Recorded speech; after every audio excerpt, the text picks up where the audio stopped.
Do you know what it feels like to watch your son marry the woman who destroyed your family 20 years ago?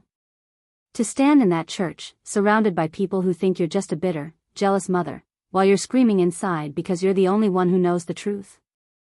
I want you to sit with that question for a moment. Not rush past it.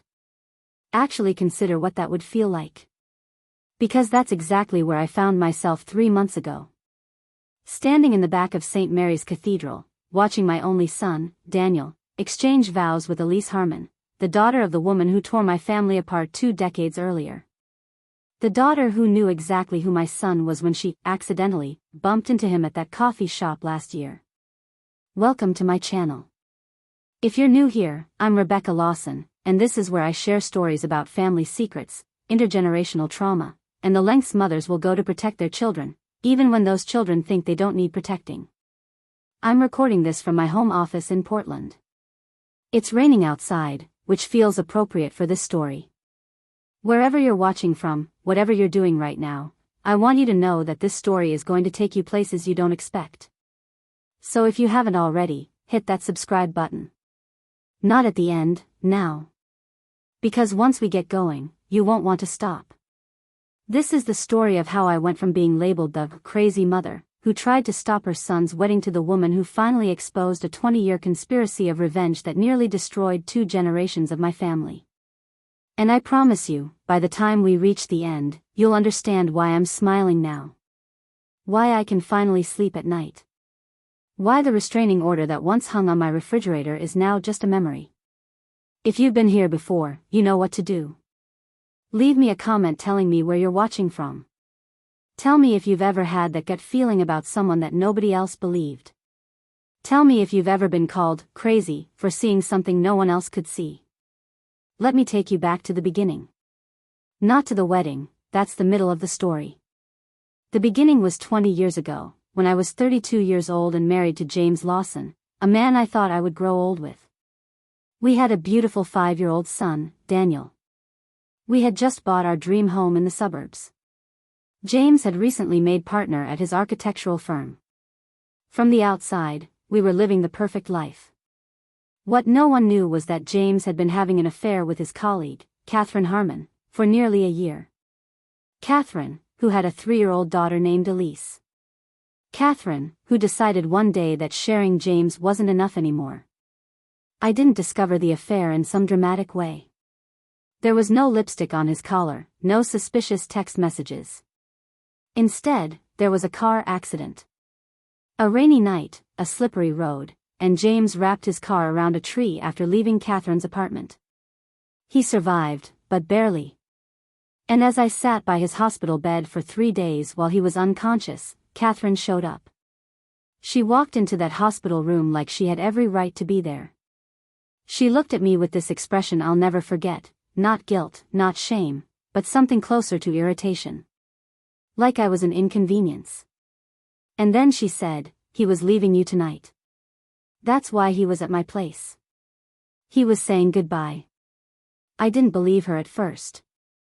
But then James woke up, and in his morphine-hazed state, he confirmed everything. The affair. The plan to leave. The life they had been designing together behind my back. What happened next set in motion everything that would culminate at that wedding 20 years later. Because Catherine Harmon wasn't just having an affair with my husband. She was executing a plan. A plan I wouldn't fully understand until it was almost too late. But I'm getting ahead of myself. Let me show you who these people really were, so you understand why what happened at the wedding wasn't just shocking, it was inevitable. If this story already has you feeling something, that twist in your stomach that tells you something very wrong is happening, leave me a comment right now. Just say, "I'm here." Let me know you're with me. Because this story gets darker before it gets to the truth, and I want to know who's taking this journey with me. James Lawson was the kind of man people naturally trusted. He had this way of making you feel like you were the only person in the room when he spoke to you. His clients loved him. Our friends admired him. Our son worshipped him. And I believed in him completely. We met in college, both of us studying design, though I eventually switched to education. He was brilliant, ambitious, and surprisingly humble about his talent. When we got married at 24, I thought I understood who he was. I thought I knew his character. What I didn't understand was that James had a fundamental weakness: he needed to be admired. Not just liked or respected, but admired. It was like oxygen to him. And over time, as our marriage settled into the comfortable rhythm of early parenthood and career building, I stopped providing that constant admiration. Not because I loved him less, but because life got busy. Because I was tired. Because I thought our relationship had evolved beyond the need for constant affirmation. Catherine Harmon recognized this weakness immediately when she joined his firm. She was striking, not conventionally beautiful, but magnetic. She had this intensity about her that drew people in. She was divorced, raising her daughter Elise alone, and she had a story she told about her ex-husband that made everyone who heard it want to protect her. The story changed depending on who she was telling it to. Sometimes he was abusive. Sometimes he was a gambling addict who had left them destitute. Sometimes he had abandoned them for another woman. The details shifted, but the effect was always the same: Catherine was the wronged party who had overcome adversity. I met her exactly twice before the affair was revealed. Once at the firm's Christmas party, where she barely spoke to me but watched James all night with an attention that should have alarmed me. And once when I dropped by the office with Daniel to take James to lunch, and she made a point of telling me how lucky I was to have such a talented husband and beautiful son. "Some women have all the luck," she said, and there was something in her tone that made me uncomfortable, though I couldn't have explained why at the time. After the accident, after James confirmed the affair, our marriage imploded spectacularly. He moved out while still recovering, moved in with Catherine and her daughter. Filed for divorce. Asked for joint custody of Daniel. The whole process took less than 6 months, and by the end of it, I was a single mother trying to hold it together for my son while working full-time as an elementary school teacher. James and Catherine married less than a year after our divorce was finalized. Daniel, who was 6 by then, was the ring bearer. I sat in the back of the church and watched my ex-husband start a new family, feeling like I was watching a play where everyone had the script except me. That was the first betrayal. The obvious one. The one everyone could see and understand. The second betrayal was more subtle, and it happened over time. James began to pull away from Daniel. Not dramatically. Not in ways that would justify legal intervention. Just, incrementally. Missed weekends. Shortened visits. Phone calls that became less frequent. Always with reasonable explanations: work was busy, Catherine wasn't feeling well, they had plans with her family. By the time Daniel was 10, he was spending less than half of his court-ordered time with his father. By 12, he had stopped asking why his dad canceled plans. By 14, he had stopped expecting James to show up at all. I never spoke ill of James to Daniel. That's important to understand. Despite everything, I believed a boy needed his father, and I didn't want to be the reason their relationship failed. So I encouraged the visits. I made excuses for James when he disappointed Daniel. I kept my anger and hurt to myself. What I didn't know then, what I wouldn't discover until much later, was that Catherine was systematically pushing James away from his son. Not because she didn't want James to have a relationship with Daniel, but because she didn't want Daniel to have a relationship with James. The distinction is crucial. There was a third betrayal, one that I only recognized in hindsight. During the divorce, James had agreed to a college fund for Daniel. He was supposed to contribute monthly to an account that would eventually pay for Daniel's education. For the first few years, he did. Then the contributions became irregular. Then they stopped altogether. When I asked about it, James said he was having financial difficulties. The recession had hit the architectural firm hard. They had downsized.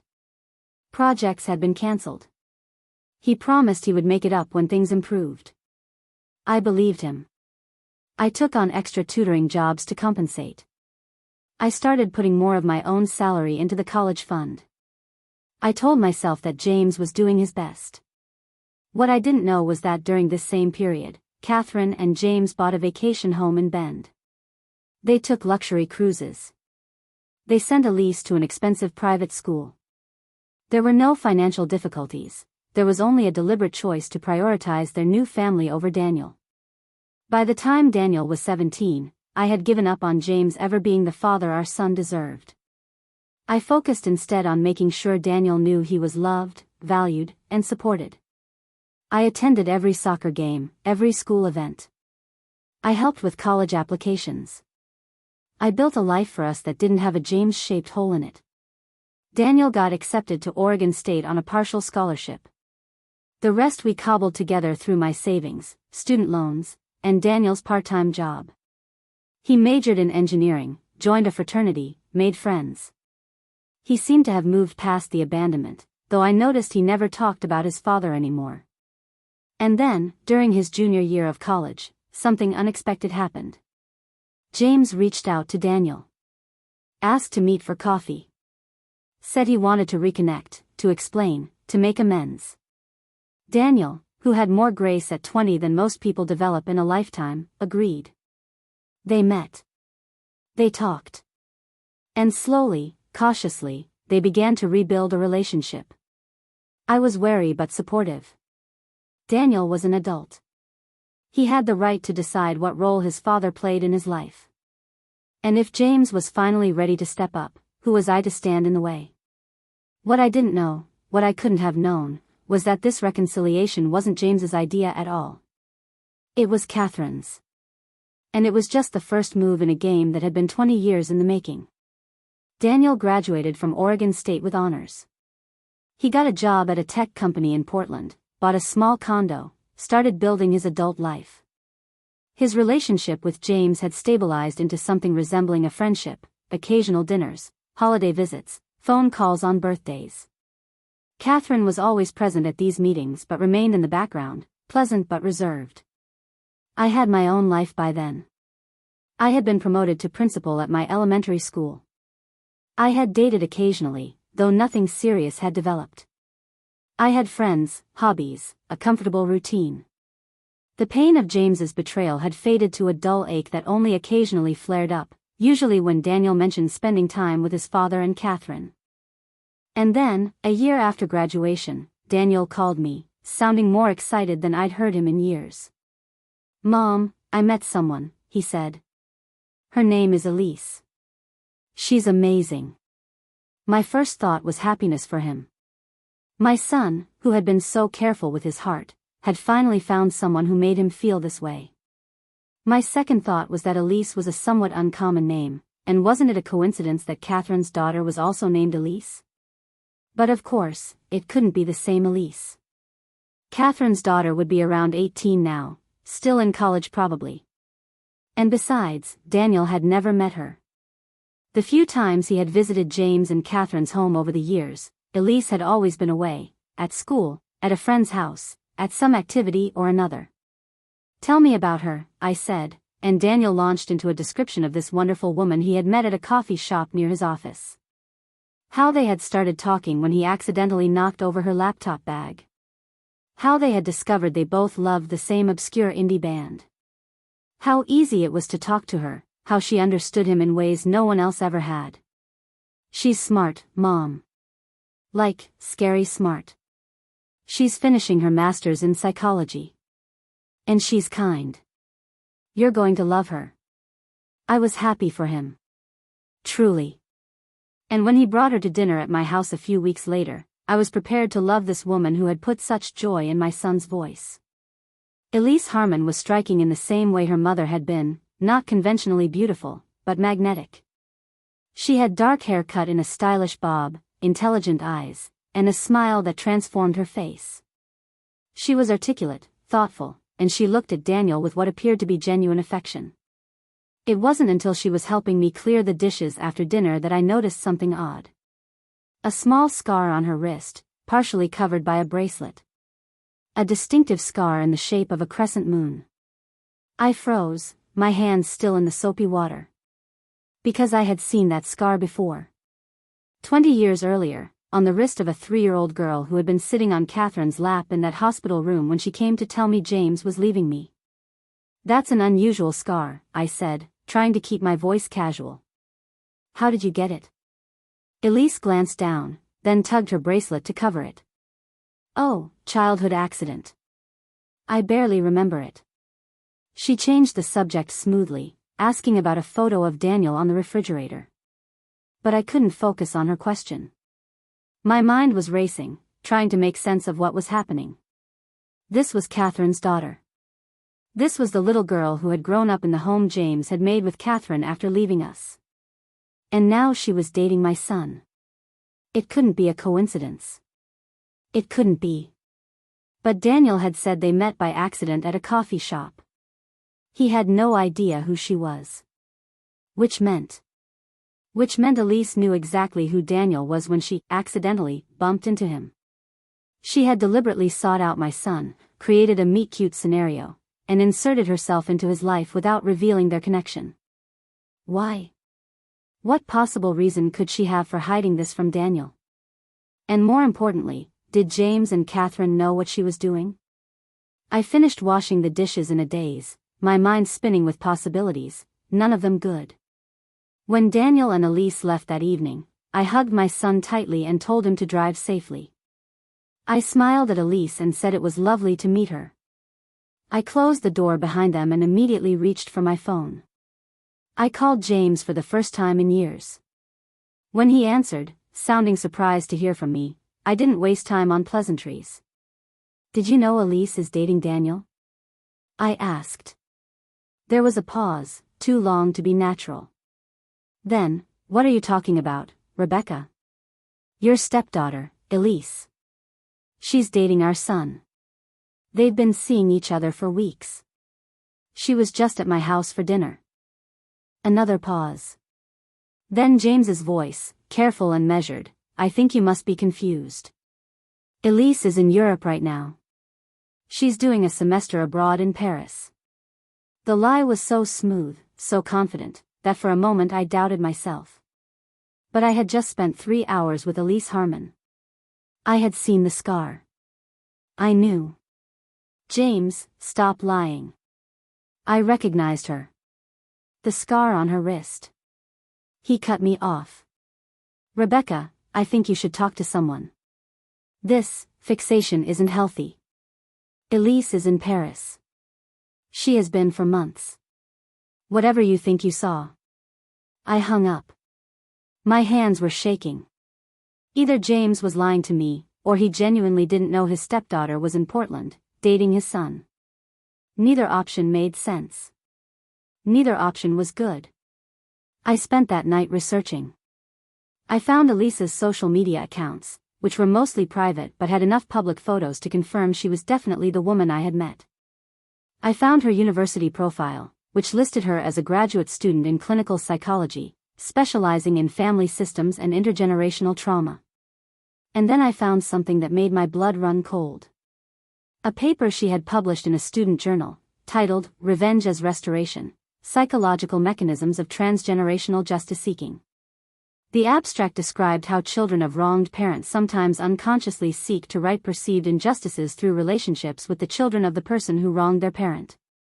It discussed case studies where individuals had pursued relationships specifically to inflict emotional harm as proxy revenge. I printed the paper with shaking hands. Read it 3 times. And understood with absolute clarity that my son was in danger, not physical danger, but emotional danger of the most devastating kind. Elise Harmon was using my son to enact some form of revenge against me, or James, or both of us. She had deliberately sought him out, deliberately hidden their connection, and was now deliberately building a relationship with him based on a lie. I had to tell Daniel. I had to show him the paper, explain who Elise really was, make him understand the danger he was in. I called him the next morning and asked him to come over. Alone. He must have heard something in my voice because he agreed immediately, saying he'd be there in an hour. I laid everything out on the kitchen table, the printed paper, screenshots of Elise's university profile, old family photos where you could see her as a child with Catherine and James. I prepared what I would say, how I would explain this calmly and rationally so he would understand. When Daniel arrived, I sat him down and took a deep breath. Honey, there's something I need to tell you about Elise, I began. His expression changed immediately, became guarded. What about her? She's not who you think she is. She's Catherine's daughter. Your father's stepdaughter.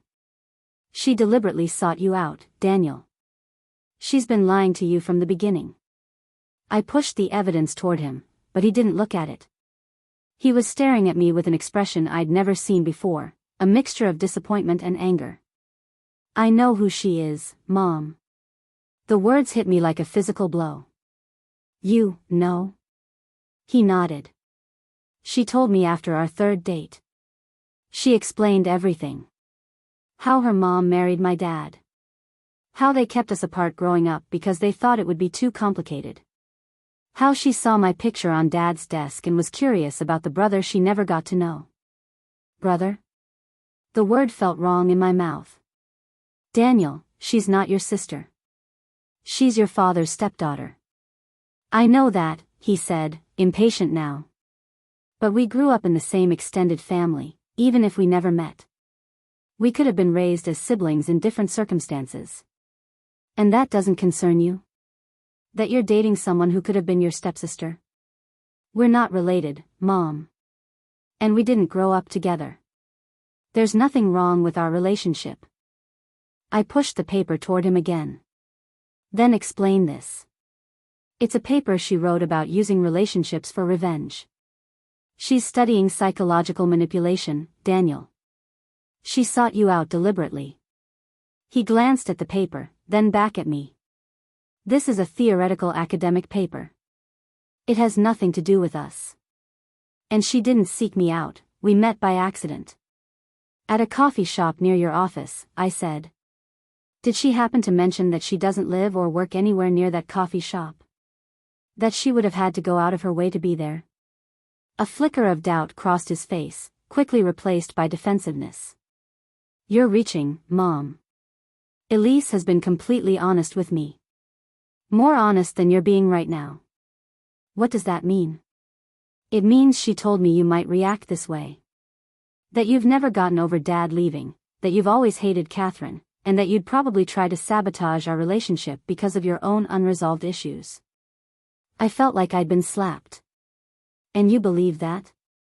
You believed I would try to hurt you because of something that happened 20 years ago?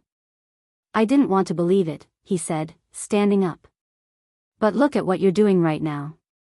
Creating conspiracy theories, digging up her academic work to twist it into something sinister, trying to convince me that the woman I love is manipulating me. Daniel, please. Just look at the evidence. No, Mom. I'm done with this conversation. I love Elise. We're building a life together. I want you to be part of that life, but not if you're going to try to come between us. He walked out, leaving the papers untouched on the table. I sat there for a long time, trying to understand what had just happened. How had Elise managed to anticipate my reaction so perfectly? How had she already planted seeds of doubt in Daniel's mind about my motives? The answer was in that paper she wrote. She understood psychological manipulation at a level I couldn't counter. She had prepared Daniel for my revelation, framed it as jealousy and bitterness before I ever said a word. She was always going to be 3 steps ahead of me. But I couldn't give up. This wasn't about James or Catherine anymore. This was about protecting my son from someone who had entered his life under false pretenses, with what I was increasingly convinced were malicious intentions. I needed more information. I needed to understand what game Elise was playing and why. And most importantly, I needed evidence that Daniel couldn't dismiss. So I did something I'm not proud of. Something that crossed lines I had always respected before. I hired a private investigator. His name was Michael Torres, a retired police detective who specialized in complex family situations. I gave him everything I had, the paper, the social media profiles, the timeline of Daniel and Elise's relationship. I told him about James and Catherine, about the history between our families. And I asked him to find out everything he could about Elise Harmon. What exactly are you looking for? He asked. Proof, I said. Proof that their meeting wasn't accidental. Proof that she's not who she claims to be. Proof that my son is in danger. Michael nodded, his expression neutral. And if I don't find that proof? If it turns out they really did meet by chance, and she really does care for your son? I hadn't considered that possibility. Could I be wrong? Could this all be an unfortunate coincidence that Elise had handled as best she could? Then I'll apologize to both of them, I said finally. I'll get therapy for my paranoia. I'll do whatever it takes to repair my relationship with my son. Michael took the case. He asked for 2 weeks. I gave him a check and tried to focus on my work, on anything other than the fear that was growing inside me. 3 days later, Daniel called to tell me he and Elise were engaged.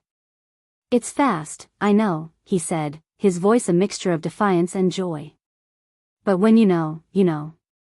We're planning a small ceremony in 6 months. I congratulated him. What else could I do? I asked appropriate questions about the proposal, about their plans. I didn't mention our previous conversation. I didn't bring up my concerns. I pretended to be a normal mother receiving normal news about her son's engagement. After we hung up, I called Michael Torres. We don't have 6 months anymore, I told him. They're getting married. I need whatever you have now. I'm still gathering information, he said. But there's something you should know. Elise Harmon has been engaged before. Twice. Both engagements ended abruptly, and both ex-fiancés have moved out of state. I'm trying to track them down for interviews. 2 previous engagements. She's only 23. First one at 19, second at 21. Both to men significantly older than her. Both ended within weeks of the engagement announcement. A pattern was emerging, but I still didn't understand it. What was Elise doing? What was her endgame? Keep digging, I said. And hurry. The next 6 weeks were the most stressful of my life. Daniel was caught up in wedding planning, barely returning my calls. When we did speak, our conversations were superficial, careful. He didn't bring up Elise's connection to James and Catherine. I didn't ask. Michael Torres provided regular updates. He had located one of Elise's ex-fiancés, a man named Robert who now lived in Idaho. Robert had been reluctant to talk at first, but eventually admitted that his relationship with Elise had been intense and all-consuming. She had pushed for a quick engagement, then became increasingly controlling and erratic. When he tried to slow things down, she threatened to harm herself. The engagement ended when he discovered she had been systematically isolating him from friends and family, telling them he was having mental health issues and needed space. The pattern matched what was happening with Daniel. The whirlwind romance.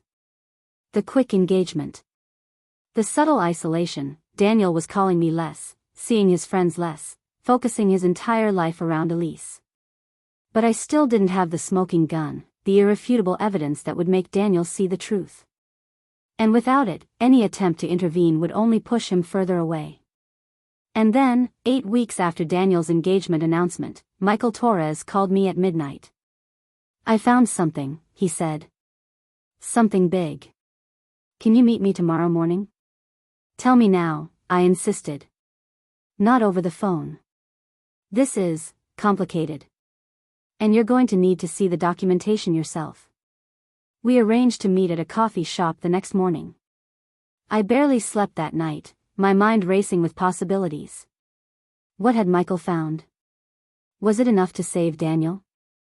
Or was I about to destroy my relationship with my son forever? The next morning, Michael handed me a thick folder. Everything's in here, he said.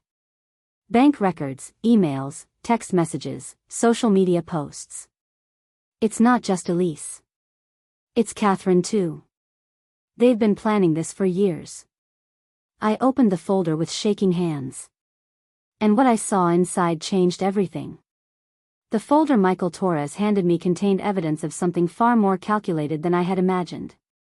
This wasn't just about Elise pursuing Daniel for some vague concept of revenge.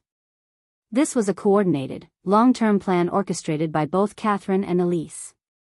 The first document was a series of emails between Catherine and Elise, dating back to when Elise was just 16 years old. In them, Catherine outlined what she called the Restoration Project, a detailed plan to infiltrate Daniel's life, make him fall in love with Elise, and then systematically destroy him emotionally. "He'll pay for what his mother did to us," Catherine wrote in one email. "When the time is right, when he's completely committed, you'll reveal everything. And then you'll leave him, just like Rebecca made James leave us." I stared at the words, trying to make sense of them. Made James leave us? That wasn't what happened. James had an affair with Catherine. He chose to leave our marriage. What was she talking about? I kept reading. The emails became more specific as Elise got older. There were instructions on how to accidentally meet Daniel. Psychological profiles detailing his preferences, his vulnerabilities, his relationship patterns, information that could only have come from James. Strategies for making Daniel fall in love quickly, for isolating him from his support system, for pushing toward a rapid engagement. And then there were the bank records.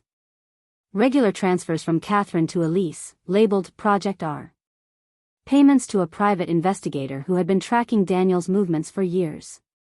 Receipts for a rental apartment near Daniel's office, an apartment Elise had maintained for over a year before their chance meeting at the coffee shop. Most disturbing were the practice runs, the 2 previous engagements that had ended abruptly. They weren't failed relationships. They were rehearsals.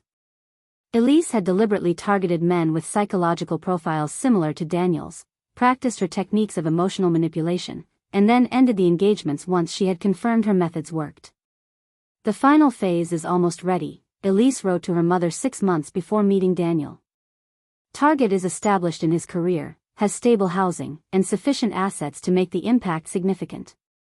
Preliminary surveillance confirms he maintains close relationship with R, making the eventual revelation optimally damaging to both targets." They were talking about Daniel and me. We were their targets. This wasn't just revenge, it was calculated destruction. But why? What had I supposedly done to Catherine that justified this level of hatred, this decades-long plot? The answer was in the final document in the folder, a handwritten letter from Catherine to Elise, dated on Elise's 18th birthday. "My dearest daughter," it began. "As you become a woman today, it's time you knew the full truth about your father. Not the stories I've told over the years, but the reality I've protected you from." The letter went on to explain that Elise's biological father wasn't Catherine's ex-husband, as she had always claimed. According to Catherine, Elise's father was James. She claimed they had been deeply in love before James met me, but that James had broken things off when he met me at college. Catherine wrote that she had discovered she was pregnant after the breakup but had hidden the pregnancy from James. Years later, when she joined his architectural firm, she had intended to tell him about Elise. But by then, James was married to me with a son of his own. Catherine claimed that when she finally revealed the truth to James, he had chosen to leave me and Daniel to be with his real family. But then, and this was the part that made my hands shake so badly I could barely hold the paper, Catherine claimed that I had threatened to destroy James's career with false accusations if he fully abandoned Daniel for Elise. That I had forced him to maintain a relationship with a child that meant nothing to him, while preventing him from fully embracing the daughter he had never known he had. "Rebecca Lawson stole your childhood with your father," the letter concluded. "She forced him to divide his attention, his resources, his love. She is the reason you grew up with a part-time father instead of the full-time dad you deserved. And one day, when you're ready, we will balance the scales." I set the letter down, my mind reeling. It was all lies. James wasn't Elise's father. He couldn't be, the timeline didn't work. We had met in freshman year of college, started dating immediately. There was no previous relationship with Catherine. And I had never threatened James, never tried to keep him from Elise. I hadn't even known Elise existed until that day in the hospital. Catherine had constructed an elaborate fiction, a fiction she had been feeding her daughter for years, nurturing a hatred based on lies. And now Elise, believing these lies, was executing the revenge plan they had crafted together. "This is insane," I said to Michael. "None of this is true. James isn't Elise's father. I never did any of the things Catherine claims." Michael nodded. "I suspected as much. The timeline doesn't add up. But Elise believes it. She's been raised on this narrative her entire life. I need to tell Daniel. I need to show him these documents. Be careful, Michael warned. Remember, Elise has been preparing him to distrust you. If you approach this wrong, you could lose him completely. He was right. I needed to be strategic. I needed irrefutable proof that James wasn't Elise's father, proof that would make Daniel question everything else Elise had told him. Can you get a DNA sample from James? I asked. Michael hesitated. Legally complicated. But there might be another way. The letter mentions Catherine's ex-husband, the man she initially claimed was Elise's father. If we can find him, get his side of the story. Do it, I said. Find him. And in the meantime, I need to try to slow down this wedding. I left the coffee shop with the folder of evidence and a growing sense of urgency. Daniel and Elise had set their wedding date for just 4 months away. I had to find a way to reach my son, to make him see the truth before it was too late. I decided to try a different approach. Instead of confronting Daniel directly about Elise, I would focus on rebuilding our relationship. I would show him I supported his happiness, earn back his trust, and create opportunities to subtly plant seeds of doubt. I called Daniel that evening and apologized for my previous behavior. I told him I had been processing my own issues and that I wanted to be supportive of his relationship. I asked if we could have dinner, all 3 of us, so I could get to know Elise better. He was surprised but pleased. He agreed immediately, suggesting the following weekend. I spent the intervening days preparing, rehearsing what I would say, how I would act. I needed to appear genuine in my acceptance while looking for opportunities to test Elise's story. The dinner was at an upscale restaurant downtown. Daniel was visibly tense when they arrived, but relaxed as the evening progressed and I remained warm and interested in their wedding plans. Elise was charming, articulate, and watchful.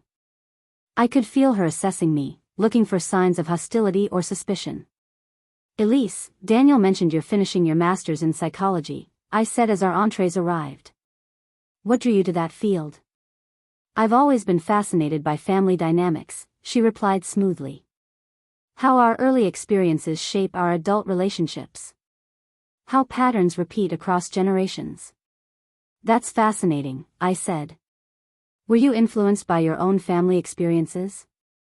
Daniel mentioned your father wasn't in the picture much. A flicker of something, annoyance? Calculation? Crossed her face before she smiled. My biological father wasn't involved, no. But I was fortunate to have James enter my life when I was young. He's been a wonderful stepfather. James is a charming man, I agreed. He was always good with Daniel when he was little. Before things got complicated. Daniel shifted uncomfortably. Mom, let's not go there tonight. I'm not criticizing, I said quickly. Just observing that James has a gift for connecting with children. I'm sure he was the same with you, Elise. Elise's smile tightened slightly. He tried. It was difficult at first, with the custody arrangements with Daniel. My mother was very protective of our time as a family. I can imagine, I said. It must have been hard, sharing your new stepfather with his son from a previous marriage. Mom, Daniel warned. It's okay, Elise said, placing her hand over Daniel's. Your mother is just trying to understand our family dynamics. Yes, Rebecca, it was challenging. Especially knowing the circumstances. What circumstances? I asked innocently. Elise looked at Daniel, then back at me. I think you know what I mean. The way you used Daniel to maintain control over James. The threats you made. Daniel looked confused. What threats? I kept my expression neutral, though my heart was racing. This was it, the opening I needed. I'm not sure what Elise is referring to. James left our marriage for Catherine. It was his choice. That's not the whole story, Elise said, her voice hardening slightly. My mother told me everything. How you threatened to ruin James professionally if he fully committed to us. How you used Daniel as leverage. Daniel was looking between us, bewildered. I've never heard any of this. Because your mother wouldn't want you to know, Elise said gently. It would change how you see her. I took a deep breath. Elise, I'm not sure what Catherine has told you, but that's simply not what happened. James had an affair with your mother. He chose to leave our marriage. I never threatened him or tried to keep him from you. You're lying, Elise said, her composure slipping for the first time. You've always lied about this. You couldn't stand that James loved my mother, that he wanted to be with his real daughter. The words hung in the air. Daniel's confusion deepened. His real daughter? What are you talking about? Elise realized her mistake immediately. She hadn't meant to reveal this part of the narrative yet. She backtracked quickly. His stepdaughter. I meant stepdaughter. But Daniel had caught it. He looked at Elise, then at me. Mom, what is she talking about? This was my moment. I could tell Daniel everything, show him the evidence in the folder sitting in my car. But Michael's warning echoed in my mind. If I pushed too hard, too fast, I could lose him completely. I think that's something you should ask your father, I said carefully. Or Catherine. There seems to be a version of our family history that I'm not familiar with. The rest of the dinner was tense. Elise tried to steer the conversation back to wedding plans, but Daniel was distracted, thoughtful. When we parted in the parking lot, he hugged me longer than usual. I'll call you tomorrow, he said quietly. I drove home feeling both hopeful and terrified. I had planted the seed of doubt, but I had also accelerated the timeline. If Elise realized how much I knew, she might move up her plans. I needed to be ready. The next day, Daniel called as promised. I talked to Dad last night, he said without preamble. Asked him about what Elise said. He got really weird about it. Changed the subject, then said he had to go. Mom, what's going on? I chose my words carefully. Daniel, there are things about your father's relationship with Catherine and Elise that don't add up. Things I've only recently started to understand myself. I have some information, but I need a little more time to put it all together. Can you trust me for a few more days? He was silent for a moment. This is about more than you not liking Elise, isn't it? Yes, I said simply. Much more. Okay, he said finally. I trust you. But I need to know everything, Mom. No more secrets. No more secrets, I promised. Just give me until the weekend. As soon as we hung up, I called Michael Torres. Did you find Catherine's ex-husband? Better, Michael said. I found hospital records from when Elise was born. And I found something else. Catherine filed a paternity suit against her ex-husband when Elise was 2. The DNA test confirmed he was the father. My heart leapt. So we have proof James isn't Elise's biological father. Definitive proof. I'm sending you the documents now. This was it, the evidence that would unravel Catherine's entire narrative. If James wasn't Elise's father, then the foundation of their revenge plot collapsed. Daniel would have to question everything else Elise had told him. But before I could share this information with Daniel, everything accelerated. That evening, I received a text from him. Elise knows you hired a private investigator. She's furious. Says you've been stalking her. Dad called, told me to keep you away from the wedding. What the hell is going on? My blood ran cold. How had they found out about Michael? And why was James suddenly involved? I called Daniel immediately, but the call went to voicemail. I texted, it's not what you think. I can explain everything. Please call me. No response. I called Michael. They know about you. How? He sounded grim.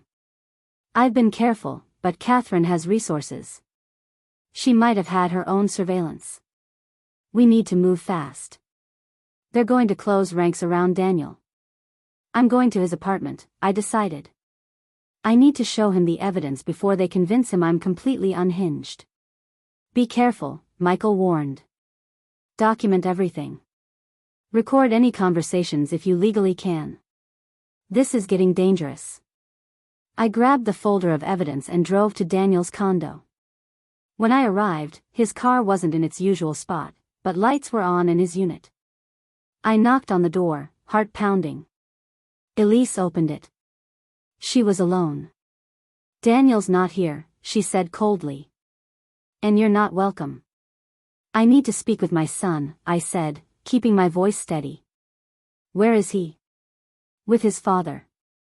Discussing how to handle your increasingly erratic behavior." She started to close the door, but I put my hand out to stop it. "I know everything, Elise. About the restoration project. About the emails between you and Catherine. About the previous engagements. I have proof that James isn't your biological father." Her expression flickered, surprise, then calculation. "You've completely lost touch with reality. Daniel was right to be concerned about your mental health. Then let me show him my evidence. Let him decide who's lost touch with reality." She laughed, a cold sound with no humor in it. "You think he'll believe your fabricated evidence over the woman he loves? The woman he's going to marry in 3 months? 3 months?" I repeated. "The wedding is in 4 months." Elise smiled, and in that smile I saw something truly frightening: satisfaction. "We moved it up. Small ceremony, immediate family only. This weekend, actually. Daniel didn't want to tell you until the last minute, given your behavior. But I thought you should know now. Consider it a courtesy. This weekend." They had moved the wedding up by months, and Daniel hadn't told me. Either he was completely under their influence, or... "You're lying," I said. "Daniel wouldn't get married without telling me." "Call him if you don't believe me," she challenged. "Oh wait, he's not taking your calls anymore, is he?" I felt sick. This was spiraling out of control faster than I could respond. "Why are you doing this, Elise? What do you hope to accomplish?" Her expression hardened. "Justice. Balance. You took my father from me. You forced him to divide his attention, his love, his resources. You made him choose your son over his real daughter. And now, I'm going to take your son from you. Permanently. James isn't your biological father," I said desperately. "I have the DNA test results from when you were 2 years old. Catherine sued her ex-husband for paternity and child support. The test confirmed he was your father, not James." For a moment, just a moment, Elise's composure cracked. Doubt flickered across her face. Then her expression hardened again. "More lies. My mother would have told me if that were true." "Would she? Or would she keep lying to maintain her control over you? To fuel your hatred toward me and Daniel? Think, Elise. Has anything in your relationship with Daniel been real, or has it all been part of your mother's plan?" She stared at me, and I could see the conflict in her eyes. For a second, I thought I might be reaching her. Then her phone buzzed. She glanced at it, and her expression closed off completely. "You need to leave," she said. "Now. Or I'm calling the police and filing a harassment report. Just tell me where Daniel is. Please." "Gone," she said simply. "Somewhere you won't find him until after the wedding. Now leave." She closed the door in my face. I stood there, stunned, trying to process what had just happened. They had accelerated their timeline. They had isolated Daniel completely. And now they were rushing him into a marriage based on lies and manipulation. I called Michael from my car. "They've moved up the wedding to this weekend. Daniel's disappeared, supposedly with James, but I can't reach him. I need to find him before Saturday." "I'll start looking," Michael promised. "In the meantime, we need to prepare for the worst-case scenario. If we can't reach Daniel before the wedding, we'll need to intervene at the ceremony itself." Crash my son's wedding? The idea was horrifying. "He'll never forgive me. If what you've shown me is true, if Elise and Catherine are manipulating him as part of some twisted revenge fantasy, then stopping this wedding is the only way to protect him. Sometimes being a good parent means being willing to have your child hate you temporarily to save them from lasting harm. He was right, but the thought of publicly objecting at Daniel's wedding, of being seen as the crazy, bitter mother who couldn't let go, it was almost unbearable. Yet I knew I would do it if I had to. I would endure anything to protect my son. The next 3 days were a blur of desperate activity. Michael and I tried every avenue to locate Daniel. I called James repeatedly, leaving increasingly urgent messages that went unanswered. I reached out to Daniel's friends, his co-workers, anyone who might know where he was. No one had seen him. I filed a missing person report, but the police were skeptical. An adult man choosing not to contact his mother for a few days wasn't considered missing, especially when his fiancée confirmed he was safe and simply taking time away before his wedding. By Friday night, I had exhausted every option. Daniel remained unreachable. The wedding was scheduled for Saturday afternoon at a small chapel outside Portland. I had no invitation, no confirmation of the exact time, no way of knowing if Daniel was participating willingly or under some form of coercion. All I knew was that I had to be there.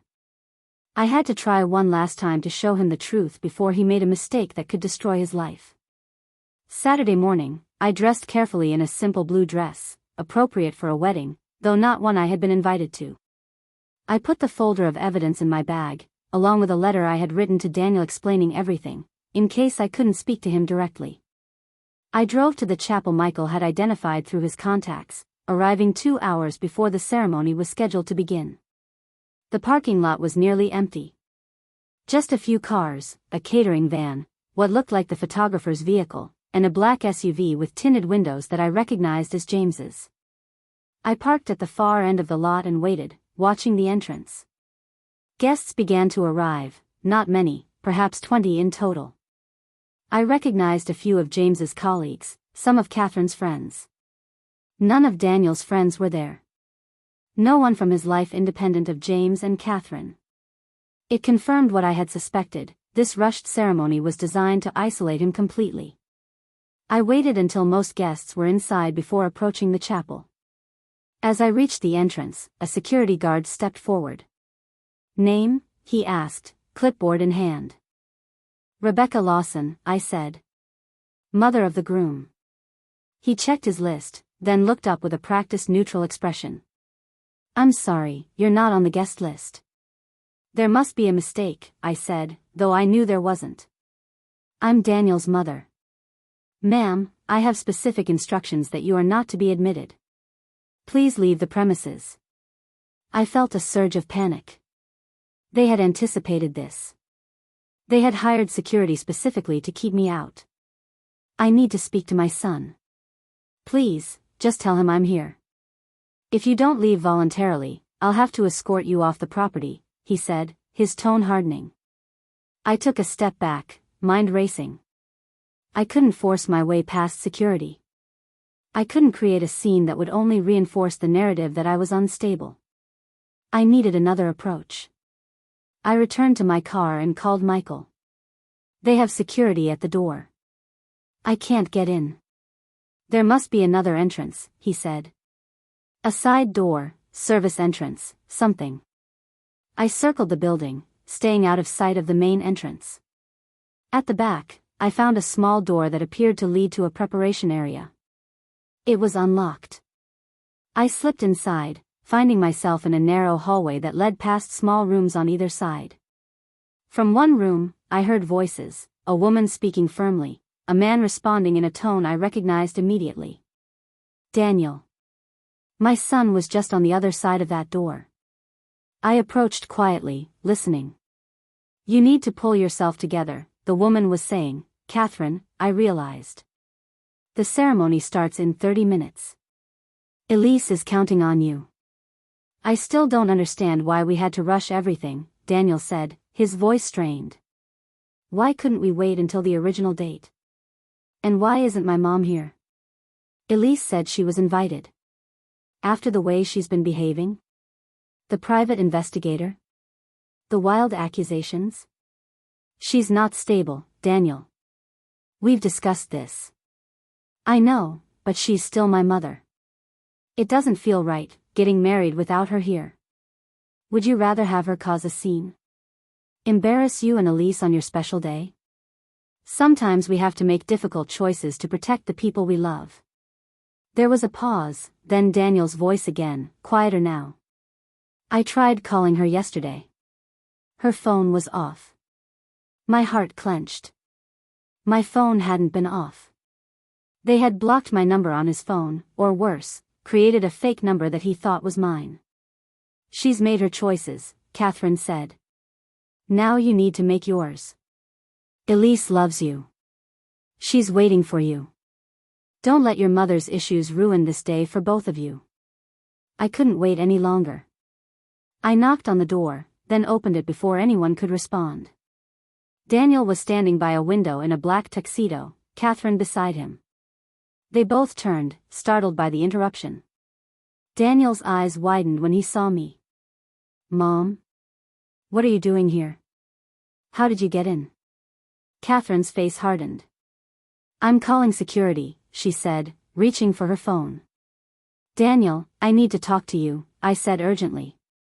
Alone. Please. 5 minutes, that's all I'm asking. She shouldn't be here, Catherine said to Daniel. She'll ruin everything, just like she always does. Daniel looked between us, confusion and distress evident on his face. Mom, this isn't the time or place. It's exactly the time and place, I interrupted. Because after today, it might be too late. Please, Daniel. 5 minutes. Something in my voice must have reached him. He hesitated, then nodded. 5 minutes, he agreed. Catherine, could you give us a moment? This is a mistake, she said sharply. Remember everything we discussed. Please, Daniel said firmly. I need to talk to my mother. Catherine left reluctantly, giving me a look of pure hatred as she passed. When the door closed behind her, Daniel turned to me. You shouldn't have come like this, he said. Sneaking in the back door? What were you thinking? I had no choice, I said. They've been keeping you from me. Blocking my calls.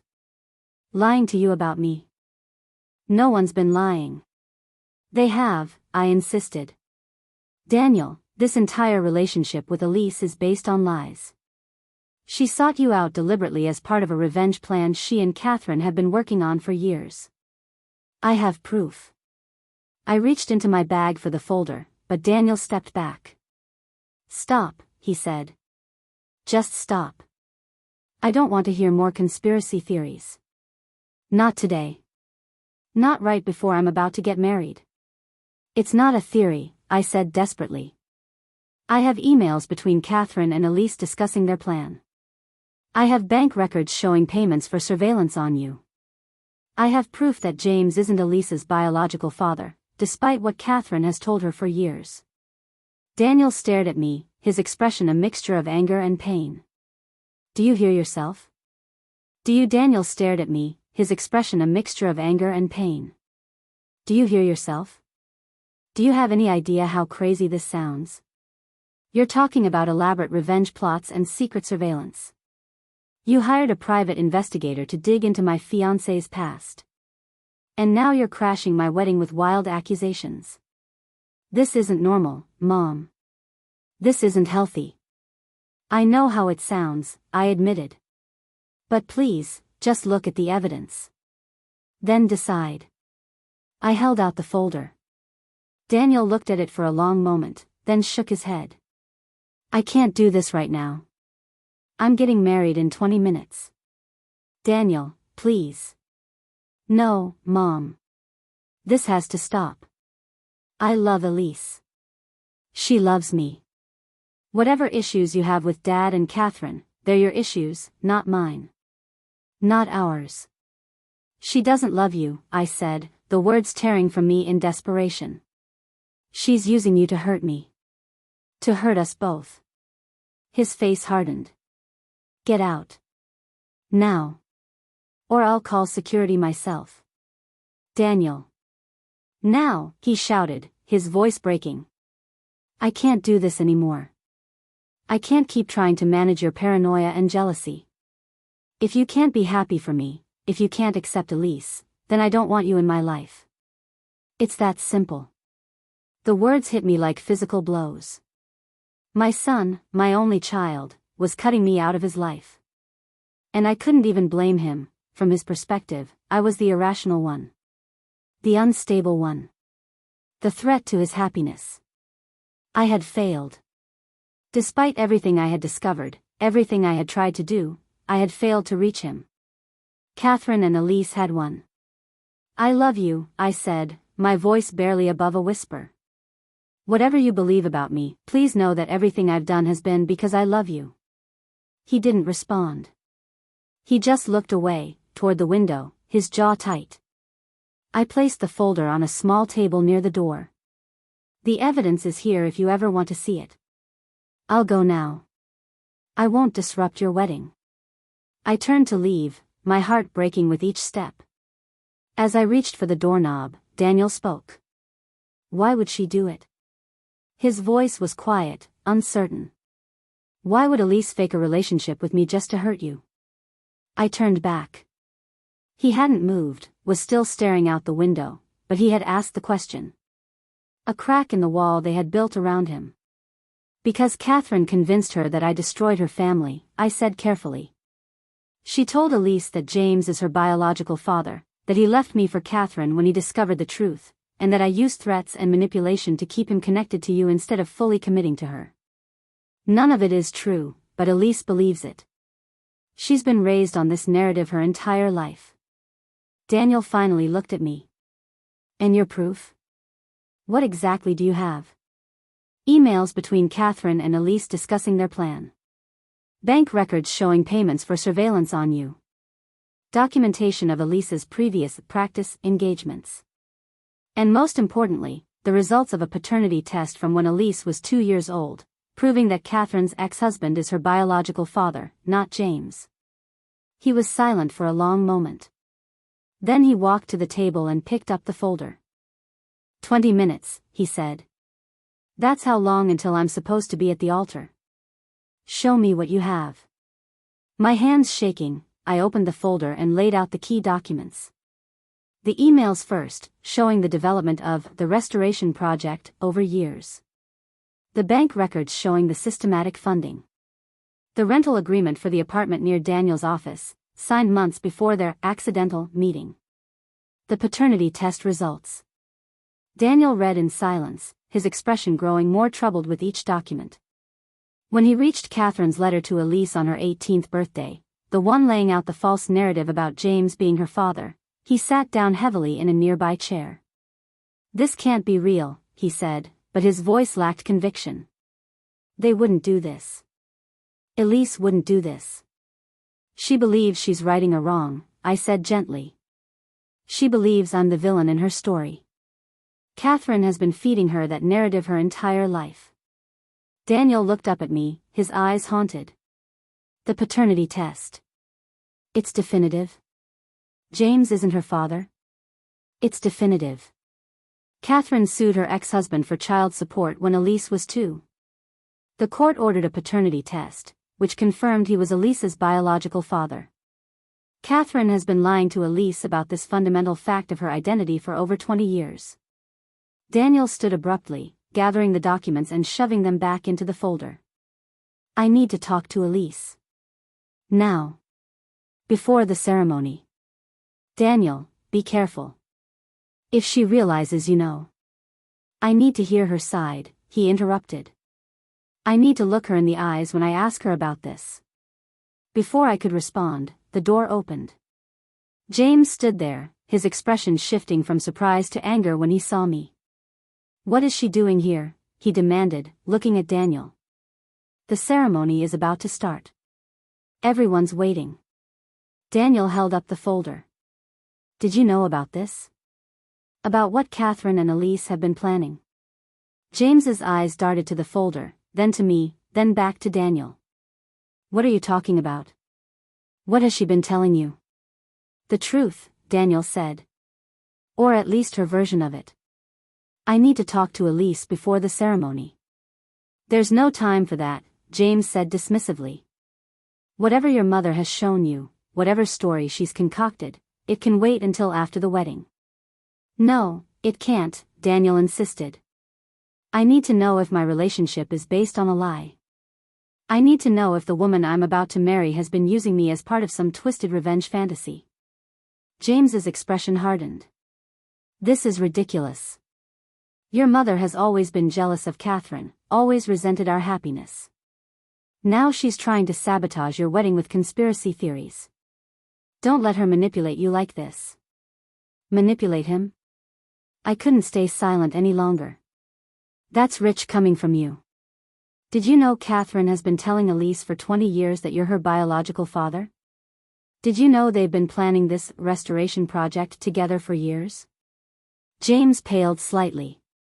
That's absurd. Catherine would never. I have the emails, Daniel cut in. I have the bank records. I have the paternity test showing you're not Elise's father. What I don't have is an explanation from you or Elise or Catherine. And I'm not getting married until I get one. James stared at his son, seemingly at a loss for words. Then his expression shifted, became calculating. Fine. You want answers? Let's all talk. You, me, your mother, Elise, Catherine. Together. After the ceremony. No, Daniel said firmly. Now.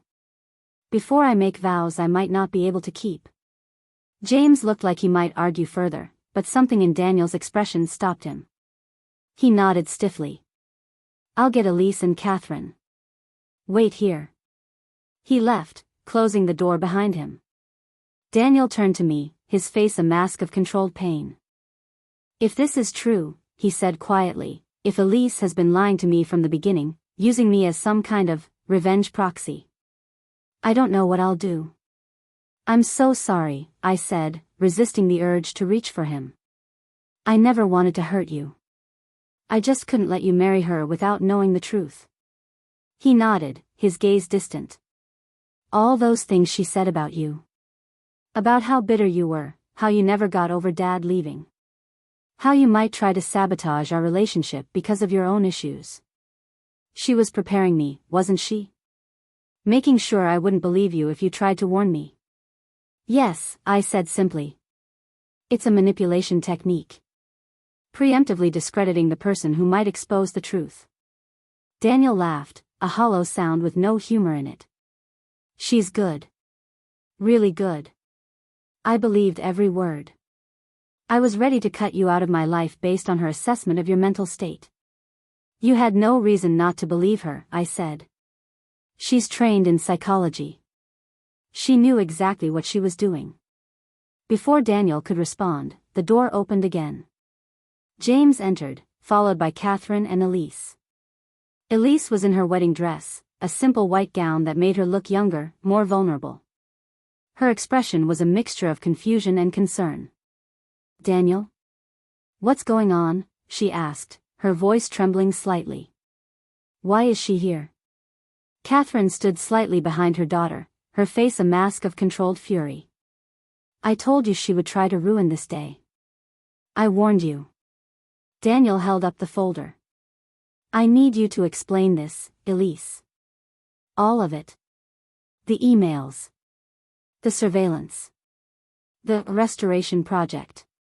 The lies about James being your biological father. Elise's eyes widened. She looked at Catherine, then back at Daniel. I don't know what you're talking about. What emails? What project? Don't, Daniel said, his voice hardening. Don't lie to me. Not anymore. I've seen the evidence. I know you and your mother have been planning this for years. I know our meeting wasn't an accident. I know everything. Elisa's composure cracked. Tears filled her eyes. Daniel, please. Whatever she's told you, whatever she's shown you, it's not what you think. I love you. This is our wedding day. Is James your biological father? Daniel asked directly. Elise froze.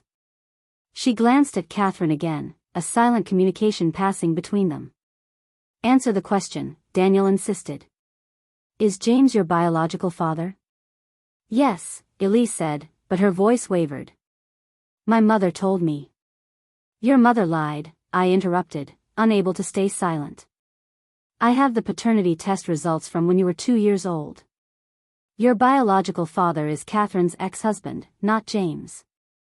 Elise turned to Catherine, her expression shifting from confusion to dawning horror. Mom? Is that true? Catherine's face hardened. Of course not. She's lying. She's always lied about everything. The paternity test is a court document, I said. It's not something I could fabricate. Your mother sued your biological father for child support when you were 2. The test confirmed he was your father, not James. Elise was shaking now, looking between Catherine and James. Dad? Is this true? Are you not my father? James looked uncomfortable, trapped. He glanced at Catherine, who gave an almost imperceptible shake of her head. Elise, honey, it's complicated, he began. No, Elise cut him off. It's a simple question. Are you my biological father? Yes or no? James hesitated, then sighed. No. I'm not. But I've raised you as my own since you were 3. I am your father in every way that matters.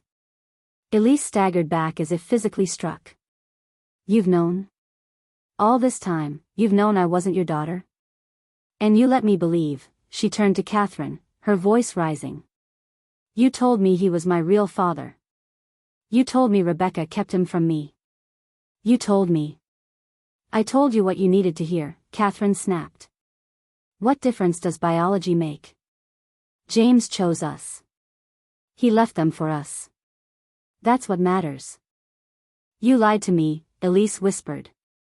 My whole life, you lied to me. Daniel stepped forward, his expression grim. What about the rest of it, Elise? The restoration project? Was our relationship real, or was it just part of your plan? Elise looked at him, tears streaming down her face. Daniel, Tell him the truth, Catherine interrupted. Tell him how we planned it. How we executed it perfectly. Tell him how you were going to wait until after the wedding, after he was completely committed, and then reveal everything and leave him devastated, just like his mother left you devastated. The room went silent. Daniel stared at Catherine in shock. Even James looked stunned by her outburst. Catherine, he said quietly. What have you done? Catherine laughed, a brittle, unhinged sound. What have I done? I've given our daughter the justice she deserves. The justice you were too weak to pursue. Rebecca took everything from us. She forced you to divide your attention, your resources, your love. She made you choose her son over your own daughter. That's not what happened, James said, his voice strained. I chose to leave my marriage. I chose to maintain a relationship with my son. Rebecca never threatened me or forced me to do anything. Liar. Catherine spat. You're rewriting history now? After everything we've built? After everything we've planned? We? James repeated. I wasn't part of any plan. I didn't know about any restoration project. Catherine's expression shifted, became calculating. Of course you did. You provided information about Daniel. His preferences, his habits, his vulnerabilities. How else would Elise have known exactly how to approach him, how to make him fall in love with her? James paled. I answered questions about Daniel. Normal questions. I had no idea you were using that information to orchestrate this. Daniel looked between them, his expression hardening. So it's true. All of it. Our meeting wasn't an accident. Our relationship was planned from the beginning. A setup. Elise stepped toward him, reaching out. Daniel, please. It started that way, yes. But my feelings for you are real. I fell in love with you. That wasn't part of the plan. Don't touch me, Daniel said, his voice cold. Don't ever touch me again. He turned to James. Did you know? Be honest. Did you know what they were planning? James hesitated, then shook his head. Not the extent of it. I knew Catherine and Elise had issues with Rebecca. I knew they blamed her for things that weren't her fault. But I never imagined they would go this far. You're lying, Catherine said sharply. You've always known. You've been part of this from the beginning. No, James said firmly. I haven't. And this ends now. The wedding is off. We're going to tell everyone there's been a family emergency. Catherine's face contorted with rage. You don't get to make that decision. This is Elisa's wedding. Our daughter's wedding. A wedding based on lies, James countered. A relationship founded on manipulation and revenge. I won't be part of it anymore. Catherine turned to Elise. Don't listen to them. They're trying to turn you against me. Against us. Remember what we planned. Remember what she did to us. Elise was shaking, tears streaming down her face. She didn't do anything to us. You lied to me. My whole life, you lied to me. About my father. About Rebecca. About everything. I protected you. Catherine shouted. I gave you purpose. A way to balance the scales. By using me? Daniel cut in, his voice hard. By making me fall in love with a lie? By planning to destroy me emotionally? What kind of justice is that? Catherine turned to him, her expression cold. The kind your mother deserves. She took everything from us. Our family. Our future. Our happiness. No, I said quietly. I didn't take anything from you, Catherine. James chose to leave our marriage. He chose to start a new family with you. Whatever narrative you've constructed to justify your hatred of me, it's based on lies you created. Catherine lunged toward me, her face contorted with rage. You self-righteous bitch. You've always thought you were better than me. Always looked down on me. Well, look at you now. Your son hates you. Your ex-husband despises you. You have nothing. James stepped between us. That's enough, Catherine. This has gone too far. Catherine turned on him. You coward. You spineless, pathetic coward. After everything I've done for you. Everything I've sacrificed. What you've done is manipulate our daughter into a destructive revenge plot, James said firmly. What you've sacrificed is her chance at genuine happiness. And for what? To hurt Rebecca? To punish Daniel for being my son? Catherine's expression shifted, became calculating again. Fine. If you're all going to turn against me, then you should know the whole truth. James didn't just leave Rebecca for me. He left because I was pregnant with Elise.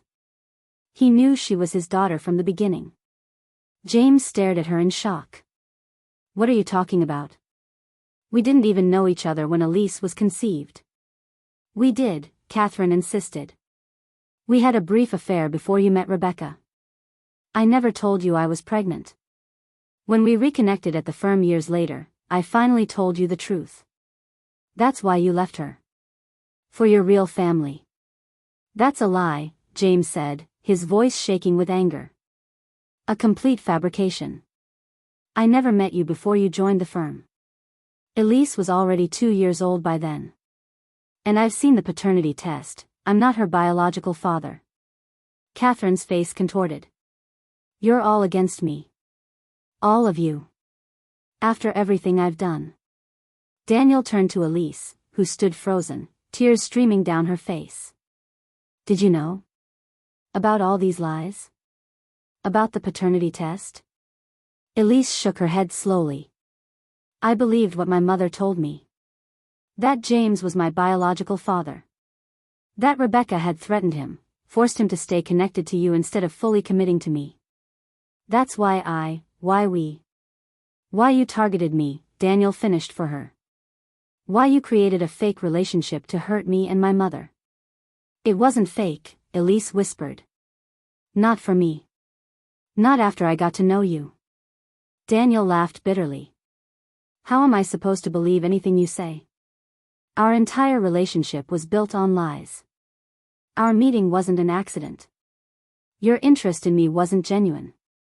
It was all part of a plan. Daniel, please, Elise reached for him, but he stepped back. Don't, he said coldly. There's nothing you can say that would make this okay. Nothing that would make me trust you again. He turned to James. You should tell the guests the wedding is cancelled. I'm leaving. Daniel, wait, I said, reaching for him. You shouldn't be alone right now. He looked at me, his expression a mixture of gratitude and pain. I need some time, Mom, to process all of this. But, thank you. For not giving up. For finding the truth. He walked out, leaving the five of us in stunned silence. After a moment, James sighed heavily. I'll tell the guests, he said. He looked at Catherine with an expression of profound disappointment. We'll discuss this later. All of it. He left, closing the door behind him. Catherine stood rigid, her face a mask of fury and calculation. Elise had collapsed into a chair, sobbing quietly. Are you satisfied now? Catherine asked me, her voice venomous. You've destroyed everything. Again. I didn't destroy anything, Catherine, I said quietly. You did that yourself, with years of lies and manipulation. I only exposed the truth. The truth, she repeated mockingly. Your version of it, anyway. This isn't over. Not by a long shot. She turned to Elise. Stop crying and pull yourself together. We're leaving. Elise looked up, her makeup streaked down her face. I'm not going anywhere with you. You've lied to me my entire life. About who my father is. About Rebecca. About everything. I protected you, Catherine insisted. I gave you a better story than the truth, that your real father wanted nothing to do with you. That he abandoned us without a second thought. You used me, Elise said, her voice strengthening. You manipulated me into hurting innocent people to satisfy your own need for revenge.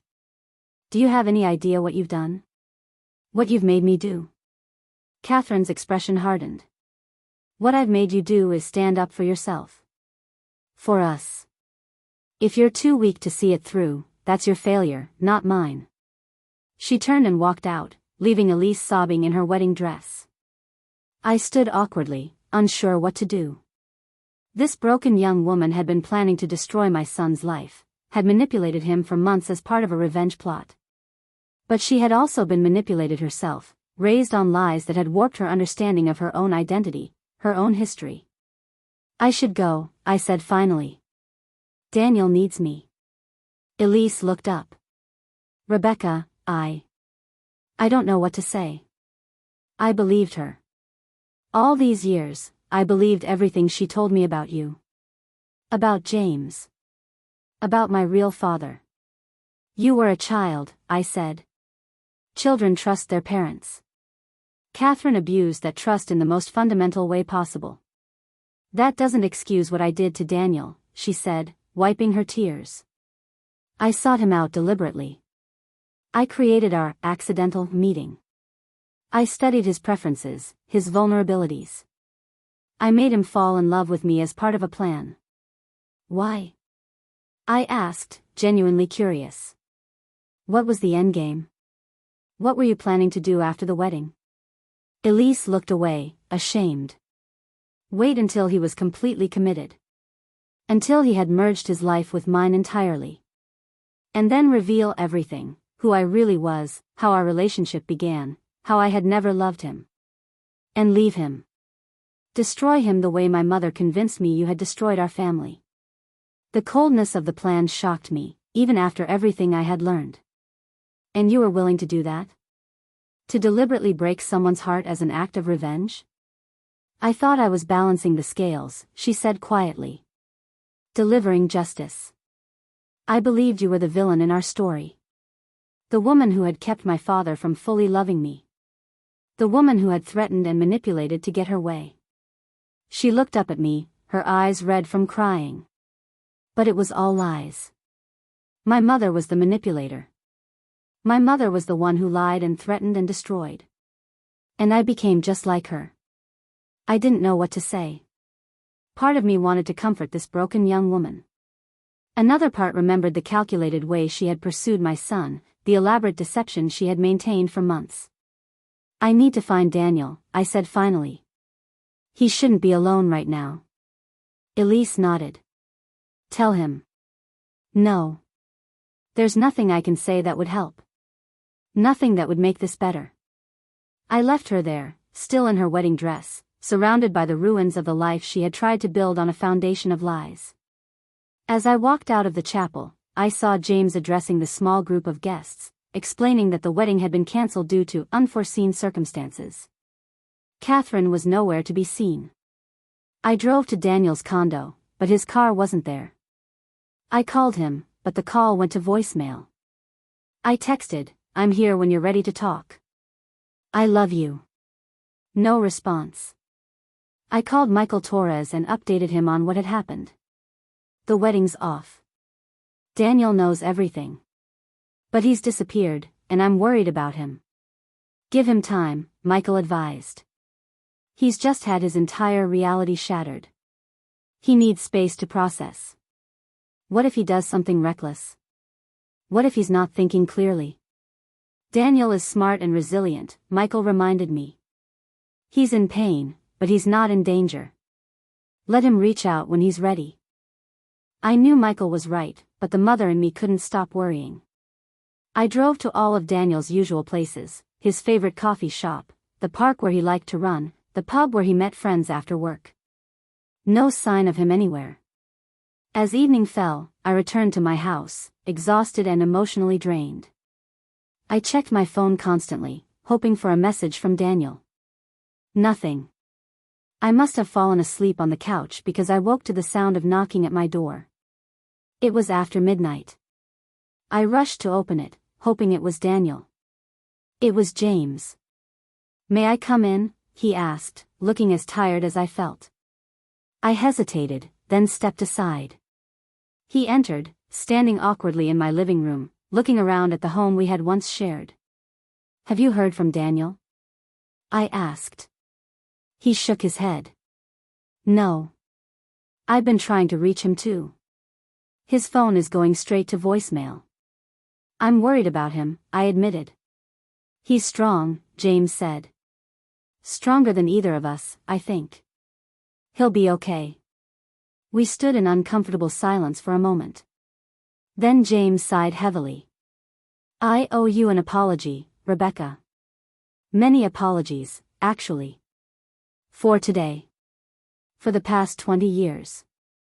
For everything. I didn't know how to respond. The apology felt simultaneously too little and too late, yet also unexpectedly meaningful. What happened with Catherine?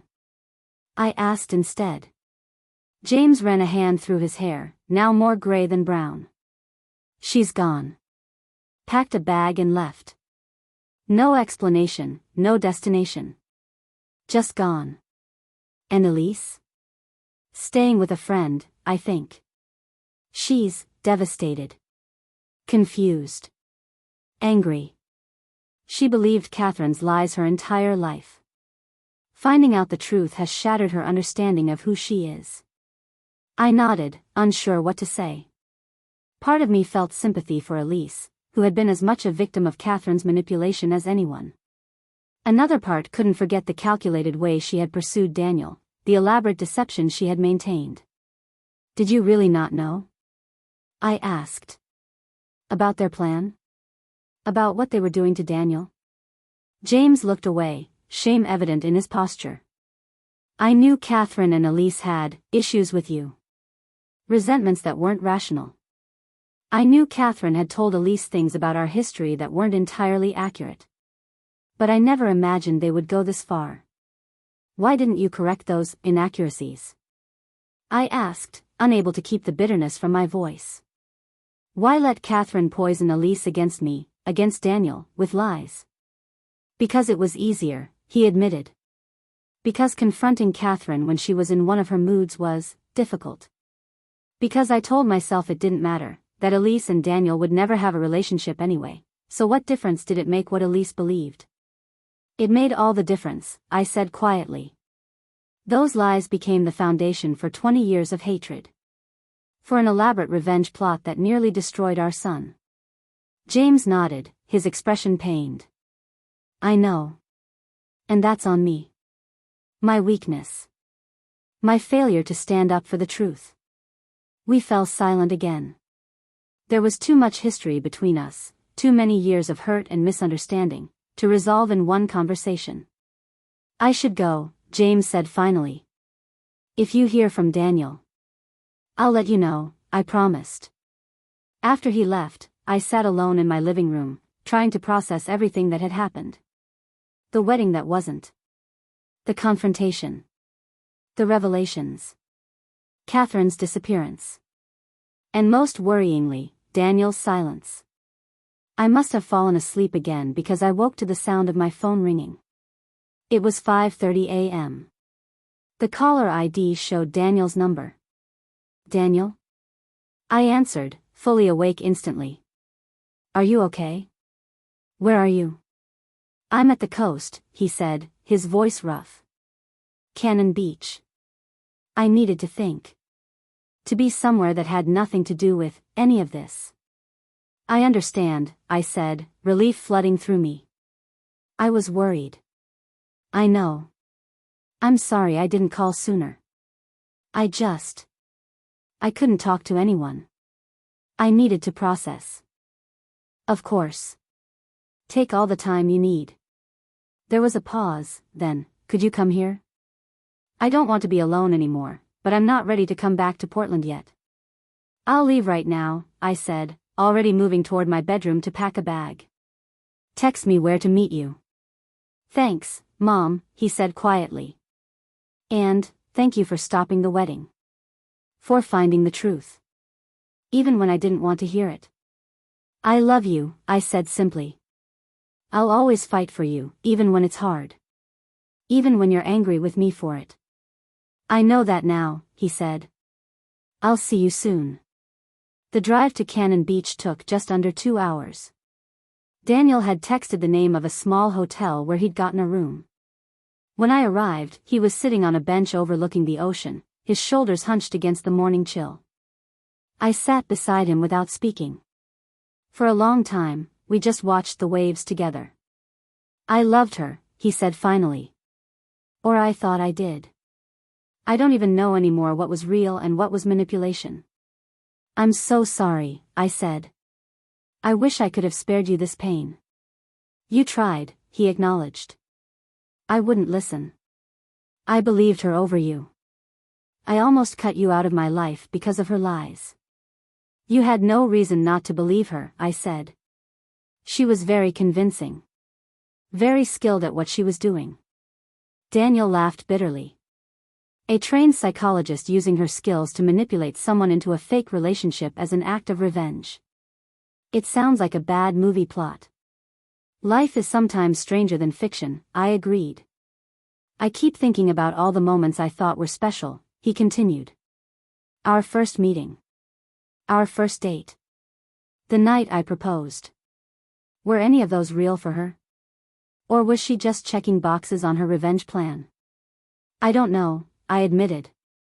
She told me that her feelings for you became real over time.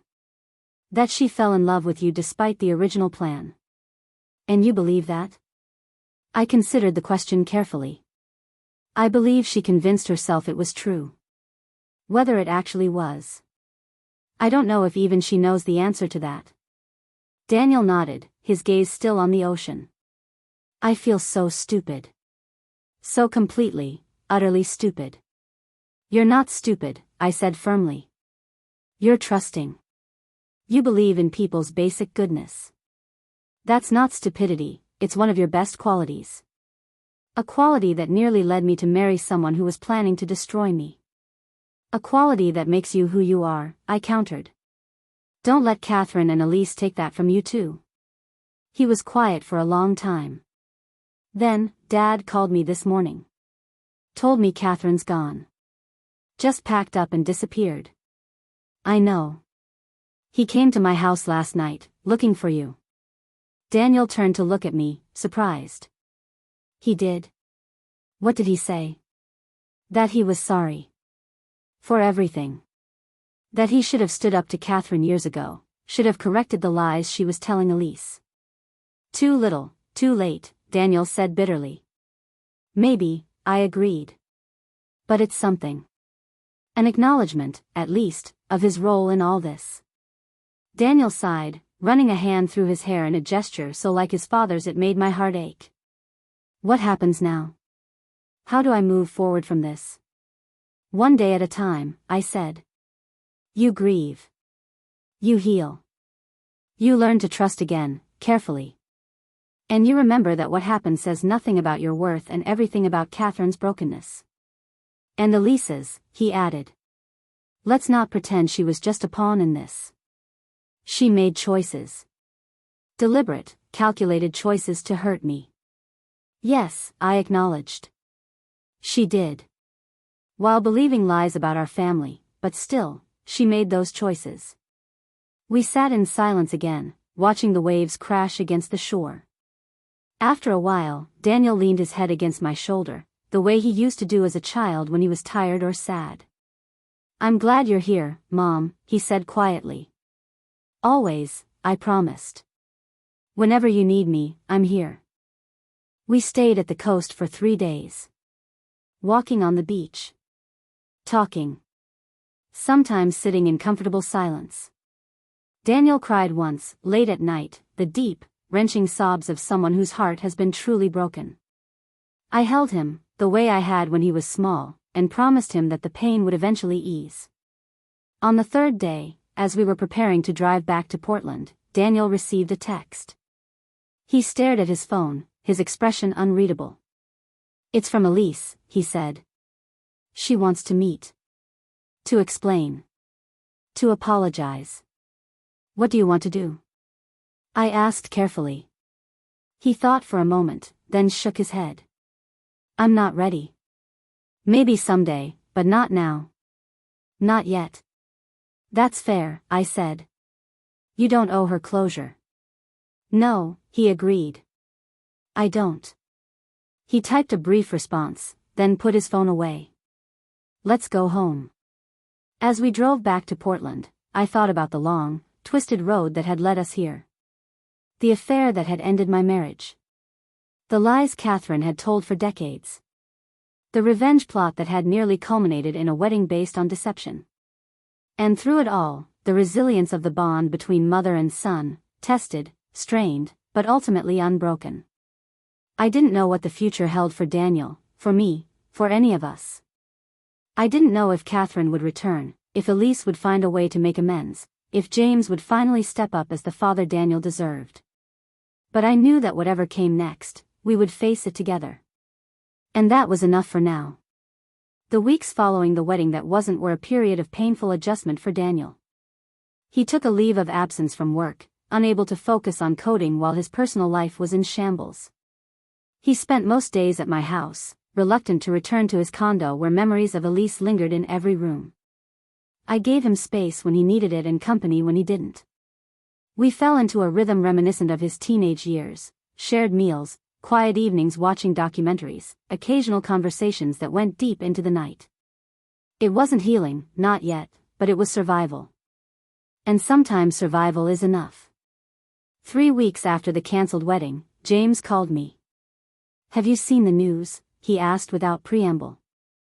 No, I said. What news? Catherine's been arrested. In Seattle. Fraud charges, unrelated to everything else. But they found her. I sat down, processing this information. Does Daniel know? Not yet. I wanted to talk to you first, figure out the best way to tell him. This was new, James consulting me about Daniel's well-being. A small change, but significant. I'll tell him, I said. He's here now. What exactly was she arrested for? James sighed. Financial fraud, apparently. She's been siphoning money from the firm for years. Using client funds for personal expenses. It's bad. Really bad. I see, I said, though in truth, I wasn't surprised. The Catherine I had glimpsed in that chapel room, cold, calculating, willing to destroy lives for her own purposes, was certainly capable of financial crimes. There's something else, James continued. The police found documents in her possession. Detailed plans about Daniel and Elise. Timelines. Strategies. Even scripts for certain conversations. It's all being treated as evidence in the fraud case. Apparently she used company funds to finance some of this, but I thought you should know. Thank you, I said, genuinely grateful for the information. I'll talk to Daniel. After we hung up, I sat for a long moment, gathering my thoughts. Then I went to find Daniel, who was reading in the backyard. I just got a call from your father, I began. Catherine's been arrested in Seattle. Financial fraud charges. Daniel looked up, his expression unreadable. Good. There's more, I said gently. The police found documents about you and Elise. Plans. Timelines. It seems Catherine was even more involved in orchestrating your relationship than we realized. Daniel closed his book. So it's all confirmed. Everything you suspected, everything you tried to warn me about. It was all true. Yes, I said simply. He was quiet for a moment. Then, have you heard from Elise? The question surprised me. No. Not since the wedding day. Have you? She's texted a few times. Asking to meet. Saying she wants to explain. He shrugged. I haven't responded. Do you want to meet with her? He considered the question. Part of me does. Part of me wants to understand how someone could do what she did. How she could fake a relationship for months as part of some twisted revenge fantasy. And the other part? The other part never wants to see her face again, he admitted. Never wants to give her the chance to manipulate me further. I nodded, understanding both impulses. Whatever you decide, I'll support you. I know, he said. Then, after a pause, I think I need to see her. Once. To say the things I need to say. To get closure. And then never again. That's fair, I said. Do you want me to be there? He shook his head. No. This is something I need to do alone. The meeting was arranged for the following day at a neutral location, a coffee shop downtown that neither of them frequented. Daniel asked me to drop him off, not wanting to drive in his agitated state. What are you going to say to her? I asked as we neared the coffee shop. I don't know, he admitted. I've rehearsed a dozen different speeches in my head, but none of them feel right. I guess I'll know when I see her. I pulled up to the curb. I'll be at the bookstore across the street. Text me when you're done, and I'll come get you.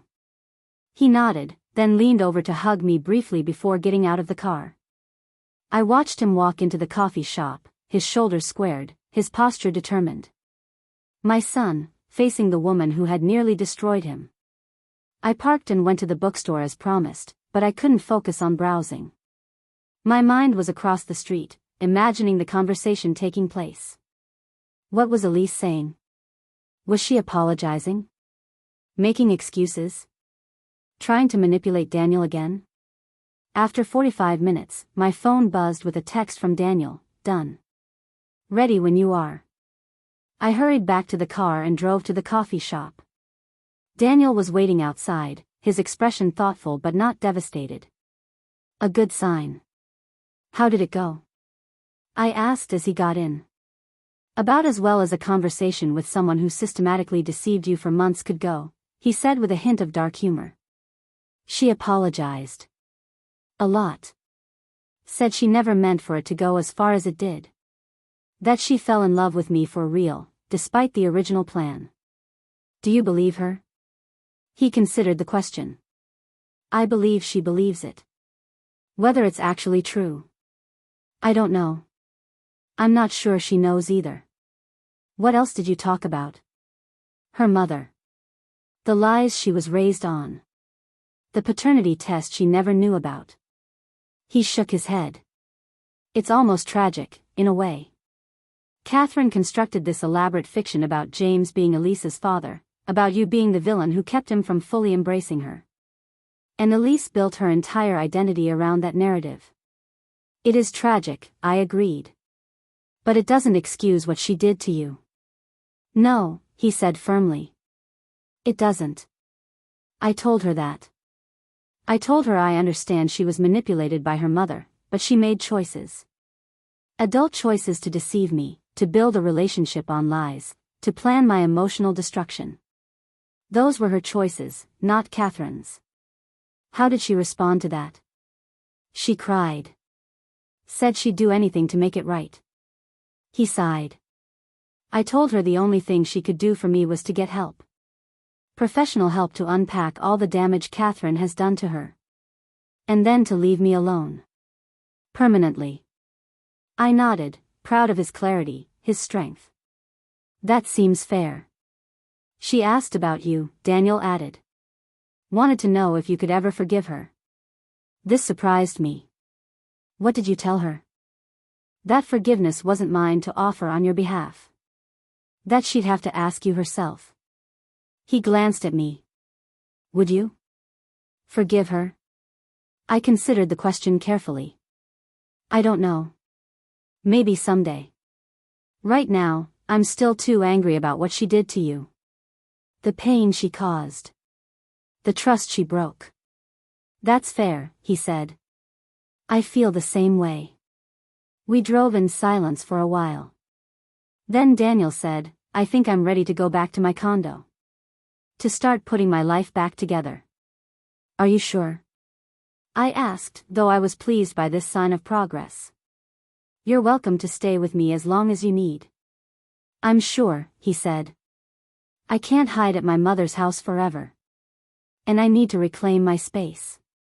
Make it mine again, without the ghost of Elise haunting every corner. Okay, I agreed. But my door is always open. Day or night. I know, he said. And that means everything. The next challenge came a week later, when James called to tell us that Catherine's case was proceeding to trial and that both Daniel and I might be called as witnesses. Witnesses for what? Daniel asked when I relayed this information. Her financial crimes? Apparently the prosecutor is building a broader case, I explained. The financial fraud, yes, but also a pattern of deceptive and manipulative behavior. The documents about you and Elise, the restoration project, are part of that pattern. Daniel paled slightly. So I'd have to testify about my relationship with Elise? About how I was manipulated? In open court? Potentially, I said gently. But nothing's certain yet. The prosecutor might decide to focus solely on the financial aspects. I don't know if I can do that, Daniel admitted. Relive everything in public. Have it become part of the court record. Have strangers hear about how completely I was fooled. You don't have to decide right now, I assured him. And if it comes to that, we'll figure it out together. But the decision was forced upon us sooner than expected. 2 days later, a prosecutor named Alicia Chin called to request a meeting with both of us. I'm building a case against Catherine Harmon, she explained when we met in her office. Financial fraud is the primary charge, but I believe there's a pattern of manipulation and deception that extends far beyond money. The documents we found, this restoration project, suggest a level of calculated cruelty that a judge should consider during sentencing. And you want us to testify about that, I said. Yes, she confirmed. Your experiences would be powerful evidence of Catherine's character and methods. Daniel shifted uncomfortably. I'd have to talk about my relationship with Elise? About how I was manipulated into almost marrying her. Yes, Alicia said frankly. And I won't sugarcoat it, cross-examination would be difficult. Catherine's defense attorney would try to minimize what happened, perhaps suggest you're exaggerating or misinterpreting events. Daniel looked at me, his expression troubled. I don't know if I can do this. You don't have to, I said immediately. This is Catherine's trial, not yours. You don't owe the prosecution your pain as evidence. Alicia nodded. That's absolutely true. Testifying would be entirely voluntary. But I should be clear, without your testimony, the judge will only see the financial crimes. The human cost of Catherine's manipulation may never be fully understood by the court. And there was the impossible choice: protect Daniel's privacy, his dignity, his right to heal in peace, or expose Catherine's full pattern of manipulation, potentially ensuring a sentence that reflected the true scope of her crimes. Can I think about it? Daniel asked. Of course, Alicia said. The trial is still weeks away. But I'll need your decision soon to prepare properly. As we left the prosecutor's office, Daniel was quiet, thoughtful. What do you think I should do? He asked finally. I can't answer that for you, I said. This is your story, your pain. Only you can decide if sharing it publicly is worth the cost. He nodded, understanding the weight of the decision before him. If I don't testify, if the court never hears about what Catherine and Elise did to me, to us, does that mean they win? That they get away with it? Catherine is already facing serious charges for the financial fraud, I reminded him. She won't get away with anything. The question is whether the sentence will reflect only her financial crimes or the full scope of her manipulation. And Elise, he asked. Will she face any consequences? Legally? Probably not, I admitted. What she did was deeply unethical, but not necessarily criminal. Her consequences will be more existential. Living with what she did. Rebuilding her identity after discovering her mother's lies. Daniel was quiet again, processing this. Then he said something that surprised me. I want to talk to Dad about this. Get his perspective. This was new, Daniel actively seeking James's input on an important decision. I think that's a good idea, I said. He knew Catherine better than anyone. His insights might be valuable. The meeting with James took place the next day at a restaurant near his office. I offered to come along, but Daniel wanted to speak with his father alone, another sign of his growing independence in navigating this complex situation. When he returned from the meeting, his expression was resolute. I'm going to testify, he said. Dad thinks it's important that the court understand the full scope of what Catherine did. Not just to me, but to Elise. To all of us. Are you sure? I asked. It won't be easy. I'm sure, he said firmly. Catherine manipulated everyone around her for decades. She lied to Elise about her paternity. She created an elaborate revenge fantasy and groomed her own daughter to execute it. She nearly destroyed multiple lives. The court should know who she really is. I nodded, respecting his decision while still concerned about the emotional toll it would take. I'll be there with you. Every step. I know, he said. And Dad said he'll be there too. He's going to testify as well. This surprised me. James is going to testify against Catherine? Yes, Daniel confirmed. He says it's time he took responsibility for his role in all this. For not standing up to Catherine's lies years ago. For allowing her to poison Elise against us. It was a significant shift, James finally stepping up, finally acknowledging his part in the damage that had been done. Better late than never, I supposed. There's something else, Daniel added. Elise wants to testify too. Against her mother. This was unexpected. How do you know that? Dad told me. Apparently she contacted the prosecutor directly, offered to testify about the restoration project, about all the lies Catherine told her growing up.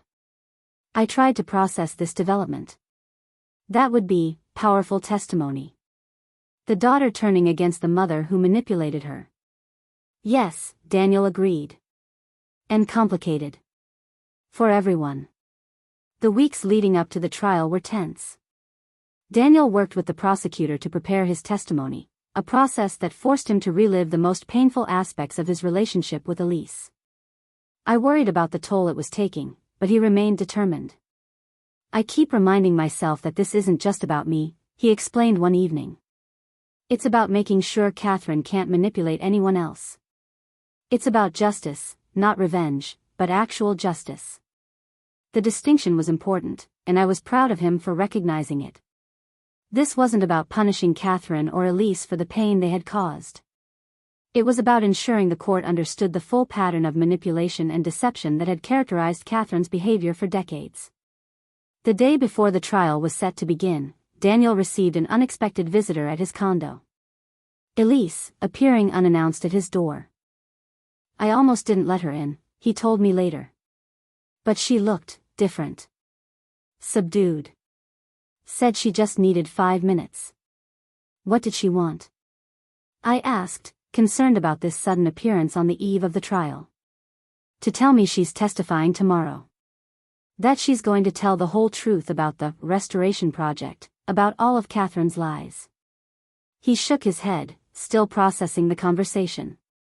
She seemed, I don't know, clearer somehow. Like she's finally seeing her mother for who she really is. Do you believe her? I asked carefully. I think so, he said after a moment. She's been in intensive therapy since everything fell apart. Working through all the manipulation, all the lies. She said she's doing this as part of her own healing, not for me or for anyone else. I nodded, cautiously optimistic about this development. That sounds healthy, actually. Taking responsibility for her actions while also acknowledging how she was manipulated. Yeah, Daniel agreed. She also said something else. That she doesn't expect forgiveness from me, that she knows what she did was unforgivable. But that she hopes someday I can find peace with what happened. That's surprisingly mature, I admitted. I thought so too, he said. I told her I appreciated her honesty, but that I still needed space. That seeing her is still painful for me. How did she respond to that? She understood. Said this would be the last time she contacted me unless I reached out first. He sighed. It was. I don't know. Not closure, exactly. But something.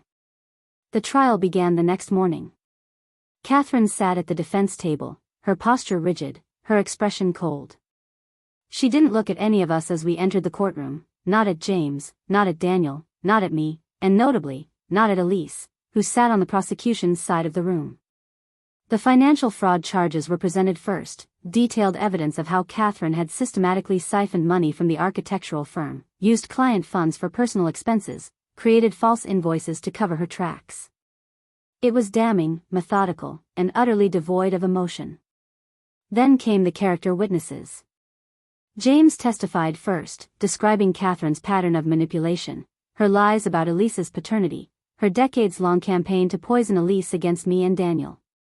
He admitted his own culpability, his failure to confront Catherine's lies, his passive acceptance of her increasingly controlling behavior. I should have stopped this years ago, he said, his voice heavy with regret. I should have told Elise the truth about her biological father. I should have corrected Catherine's lies about Rebecca. My silence enabled everything that followed. Daniel testified next. He was calm, articulate, and devastatingly honest about how he had been targeted, manipulated, and nearly led into a marriage based entirely on deception. He described the accidental meeting at the coffee shop that had been meticulously planned, the relationship that had been carefully orchestrated to match his preferences and vulnerabilities, the accelerated timeline toward engagement and marriage. I believed I had found someone who understood me completely, he said, his voice steady despite the pain evident in his eyes. In reality, I had found someone who had studied me like a target, who knew exactly what to say and do to make me fall in love with her. Someone who was planning, from the very beginning, to destroy me emotionally once I was completely committed. Catherine's attorney cross-examined him aggressively, suggesting he was exaggerating the manipulation, that he had misinterpreted normal relationship dynamics as something sinister. Daniel remained composed, referring repeatedly to the documented evidence, the emails, the bank records, the detailed plans found in Catherine's possession.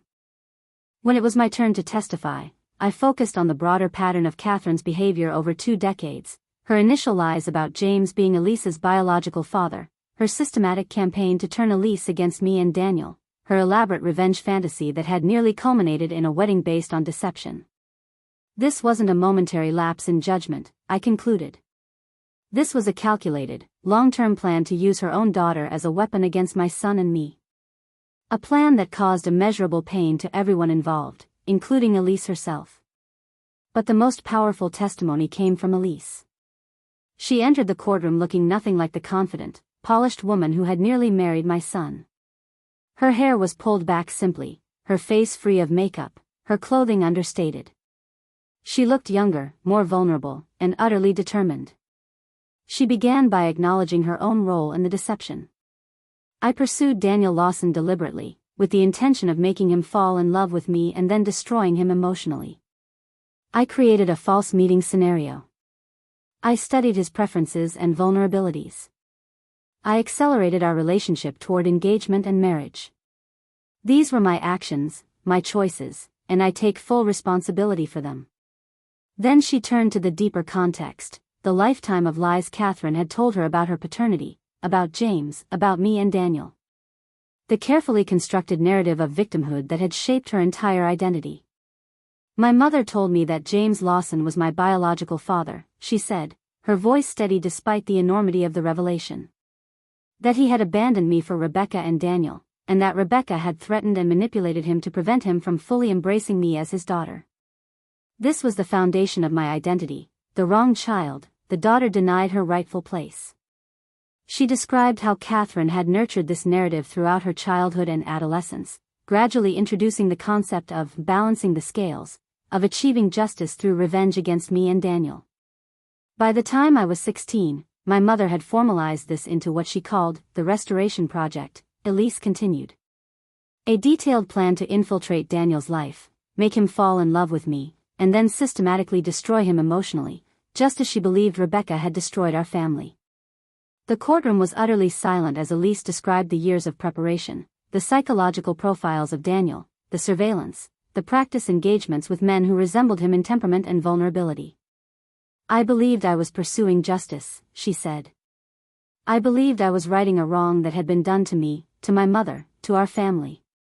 It wasn't until the day of the wedding, when the truth about my paternity was revealed, that I began to understand how completely I had been manipulated. How my entire identity had been built on lies my mother had created and nurtured for decades. Catherine's face remained impassive throughout Elise's testimony, but her hands, clasped tightly on the defense table, betrayed her tension. When Elise finished speaking, Catherine didn't look at her. Didn't acknowledge her in any way.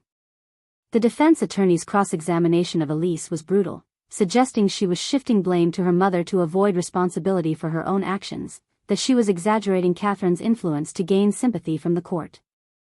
Elise remained composed, acknowledging her own culpability while maintaining that the context of her mother's manipulation was crucial to understanding the full situation.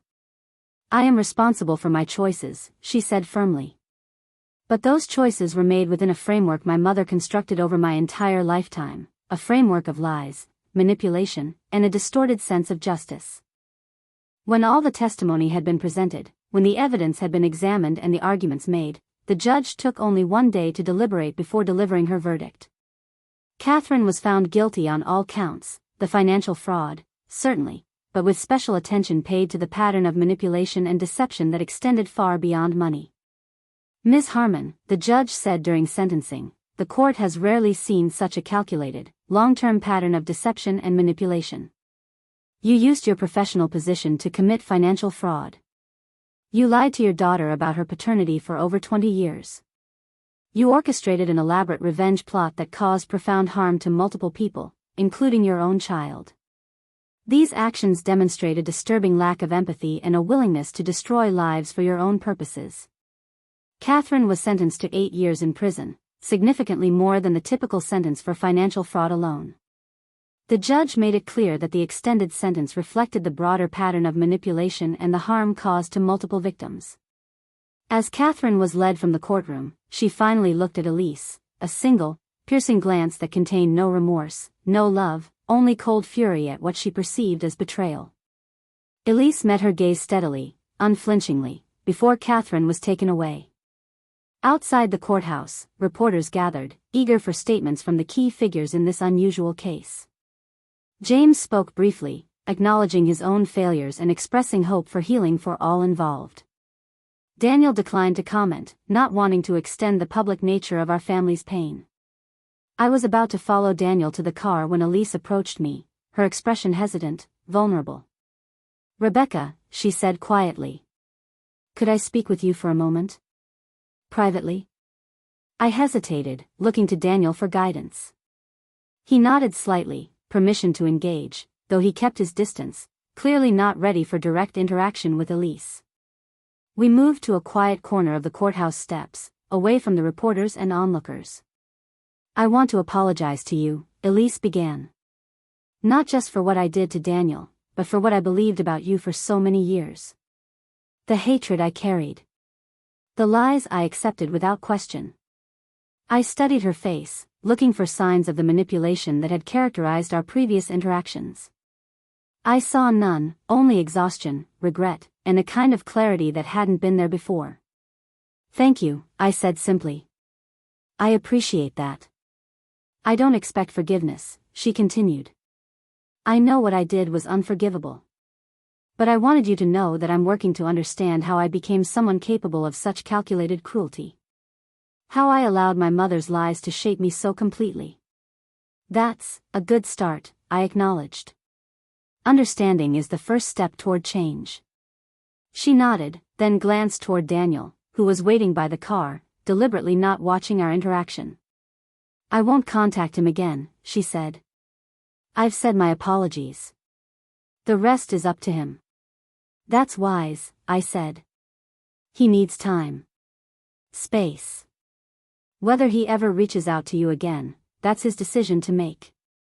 "I know," she said. "And I respect that. I hope someday he can find peace with what happened. Not for my sake, but for his." There was something genuine in her words, something that suggested the therapy she'd mentioned was actually helping her develop insight into the damage that had been done, to Daniel, to me, but also to herself. "I hope you find peace too, Elise," I said, surprising myself with the sincerity of the sentiment. "What your mother did to you, the lies, the manipulation, using you as a weapon in her revenge fantasy, that was its own kind of abuse." Tears filled her eyes, but she blinked them back. "Thank you for saying that. It helps, more than you know." We parted then, with no promises of future contact, no false assurances of forgiveness or reconciliation. Just a quiet acknowledgement of the truth, of the pain we had all experienced, and of the long road to healing that lay ahead for everyone involved. As I walked back to Daniel, I felt something shift inside me, not forgiveness, exactly, but perhaps the beginning of a release. A loosening of the anger and fear that had gripped me since the day I recognized Elise's scar and understood the danger my son was in. "What did she want?" Daniel asked as we got into the car. "To apologize," I said. "To acknowledge what she did. To let me know she won't contact you again unless you reach out first." Daniel nodded, processing this. "Do you believe her? That she's changed?" I considered the question carefully. "I believe she's trying to change. That she's beginning to understand the damage that was done, to you, to me, to herself. Whether that understanding leads to genuine transformation, only time will tell." "That's fair," he said. Then, after a pause, "I'm not ready to forgive her. I don't know if I ever will be." "You don't have to," I assured him. "Forgiveness isn't an obligation. It's a choice, and it's yours to make, or not make, in your own time." He nodded, seemingly relieved by the permission to hold on to his anger, his sense of betrayal, for as long as he needed to. "Let's go home," he said. "I'm done with courtrooms and testimonies and public scrutiny. I just want normal life again." "Normal life sounds perfect," I agreed. As we drove away from the courthouse, away from the reporters and the legal proceedings and the public exposure of our family's pain, I felt a cautious optimism beginning to take root.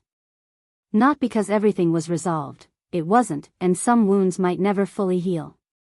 but because we had survived. We had faced the truth together. We had refused to be defined by Catherine's lies and manipulations. And that, I thought, was its own kind of victory. 3 months after Catherine's sentencing, life had settled into a new normal. Daniel had returned to work, had reconnected with friends, had even started tentatively dating again, nothing serious, just coffee or dinner with women he met through work or mutual friends. Small steps toward rebuilding his trust in relationships. James had made efforts to be more present in Daniel's life, calling regularly, suggesting lunch or dinner every few weeks.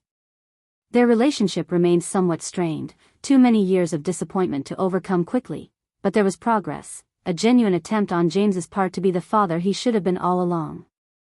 As for me, I had returned to my role as principal at the elementary school, grateful for the routine and purpose it provided. The story of the cancelled wedding and subsequent trial had circulated widely in our community, but my colleagues had been supportive, protective of my privacy, and the initial curiosity had gradually faded as newer gossip took its place. On a Saturday morning in early autumn, Daniel called to invite me to lunch. "There's something I want to talk to you about," he said, his tone suggesting it was important but not alarming.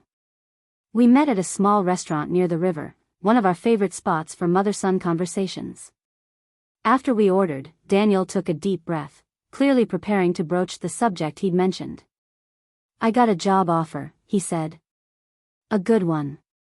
Senior developer position at a tech company in Boston." I felt a mixture of pride and dismay, pride in his professional success, dismay at the thought of him moving across the country. "Boston," I repeated. "That's far." "It is," he acknowledged. "And normally, I wouldn't consider moving so far from you, from my life here. But after everything that's happened, I think I need a fresh start. Somewhere without all these memories, these associations." I nodded, understanding completely. Portland had become a landscape of painful reminders for him. The coffee shop where he'd met Elise, the restaurants where they dated, the chapel where the wedding had almost taken place. A new city offered the chance to build something untainted by those experiences. "I think it's a wonderful opportunity," I said sincerely. "And Boston is a great city. I visited once, years ago, and loved it." "You could visit again," he suggested. "Often. I'd make sure of it." "I'd like that," I said, smiling through the bittersweet feeling of impending separation. "When would you start?" "January," he said. "So I have a few months to wrap things up here, find a place there, make the transition." "That's good timing," I observed. "After the holidays, but before the worst of winter." He nodded, then hesitated before adding, "There's something else. I've been thinking about contacting Elise." This surprised me. "In what way? For what purpose?" "Not to reconcile," he clarified quickly. "Not to reopen that wound. But for, I don't know. Closure, maybe? A chance to talk without the pressure of the trial, without lawyers and judges and public scrutiny." I considered this carefully. "Do you think that would help you move forward? Or would it just reopen painful memories?" "I'm not sure," he admitted. "That's why I wanted to talk to you about it. Get your perspective." I appreciated his trust, his willingness to seek my input on such a sensitive decision. "I think," I said slowly, "that closure is something we create for ourselves, not something we get from others. No conversation with Elise will magically heal the hurt she caused. That healing has to come from within you." He nodded, absorbing this. "But talking to her might be part of that internal process? A way of facing the pain directly instead of trying to move around it?" "It could be," I acknowledged. "If you approach it with clear boundaries and realistic expectations. Not looking for apologies or explanations, but simply acknowledging what happened and then deliberately choosing to move forward." "That's exactly it," he said, seeming relieved that I understood. "I don't want or need anything from her. I just want to look her in the eye, as the person I am now, not the devastated almost groom, not the witness on the stand, and let her see that she didn't destroy me. That I'm okay. That I'm moving forward." Put that way, it made perfect sense. This wasn't about forgiveness or reconciliation. It was about reclaiming his narrative, asserting his resilience, and closing a chapter before beginning a new one in Boston. I think that's healthy, I said. And brave. He smiled, the first genuine smile I'd seen from him in months. Thanks, Mom. For understanding. For supporting me through all of this. Always, I promised. That's what mothers do.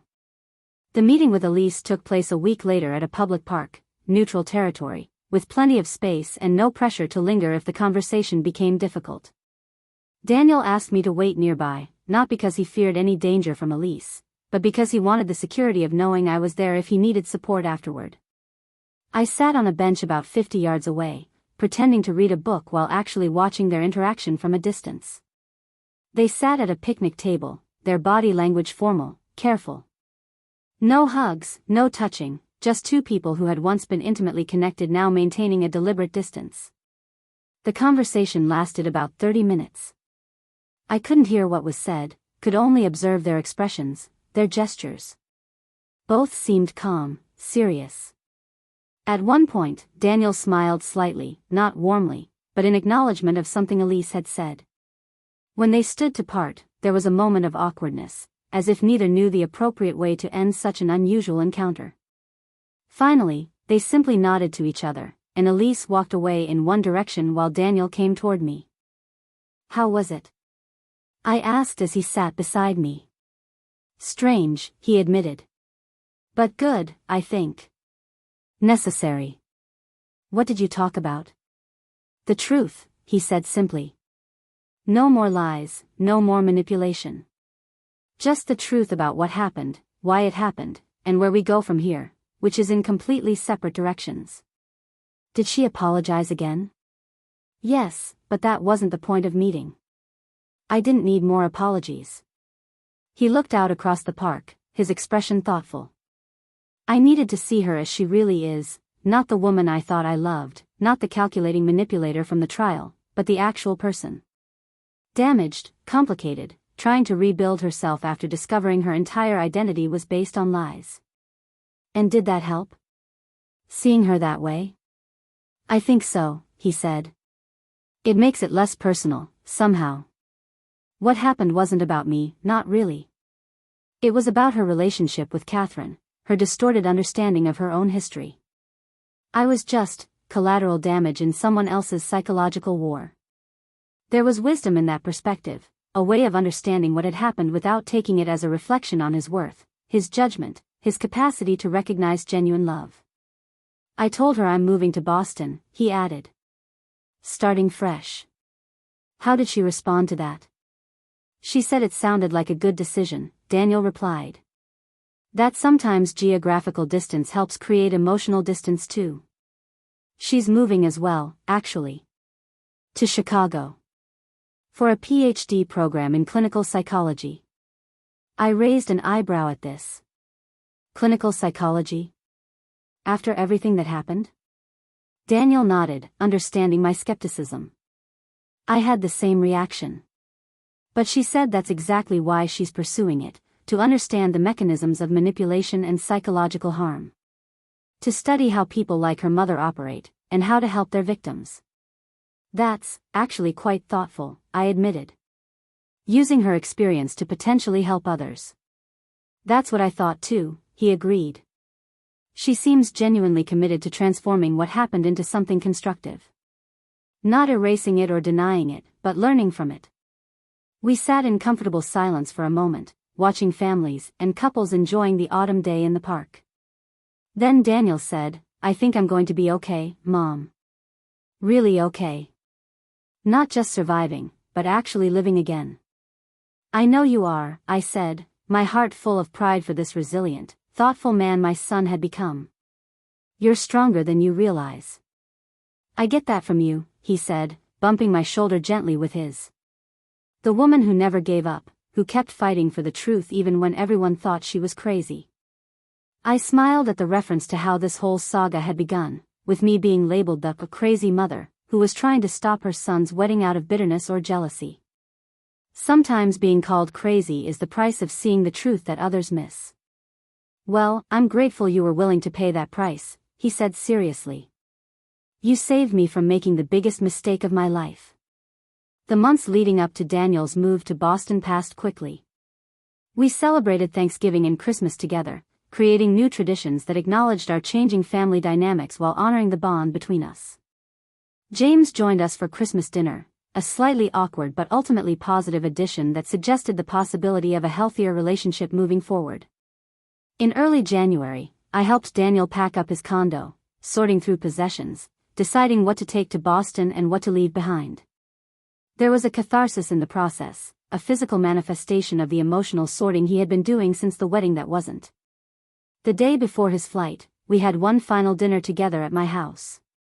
As we sat on the back porch with glasses of wine, watching the winter sunset, Daniel turned to me with a thoughtful expression. I've been thinking a lot about what happened, he said. Not just the immediate stuff with Elise, but the whole history. Dad leaving. Catherine's lies. The way one person's actions can ripple through decades, affecting people who weren't even born when it all started. I nodded, understanding exactly what he meant. Intergenerational consequences. The way trauma and deception can echo through families. Exactly, he said. And I've realized something important. Something I want you to know before I leave. What's that? I asked. I'm breaking the cycle, he said firmly. Whatever damage Dad did by leaving, whatever harm Catherine caused with her lies, whatever pain Elise inflicted with her deception, it stops with me. I'm not carrying it forward. I'm not letting it define my future relationships or my capacity for trust. I felt tears spring to my eyes at the profound wisdom in his words.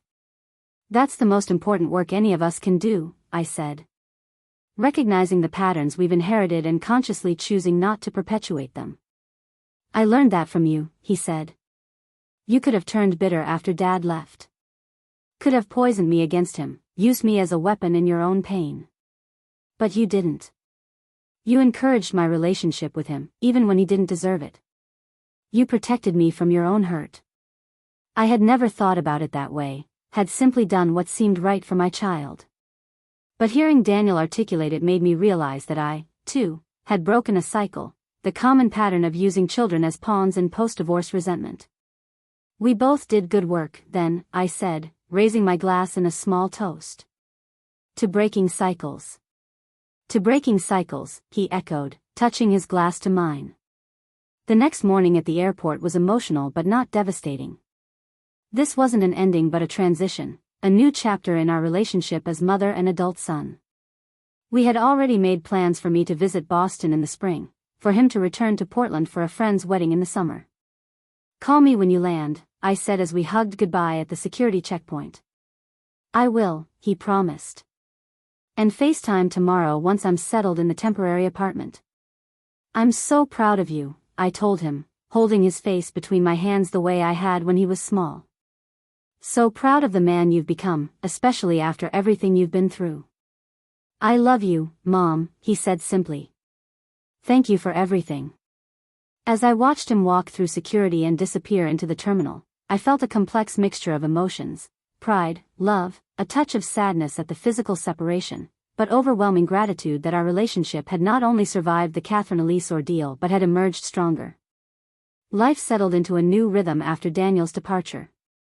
We spoke several times a week by phone or video call. He sent photos of his new apartment, his new office, the historic Boston neighborhoods he was exploring.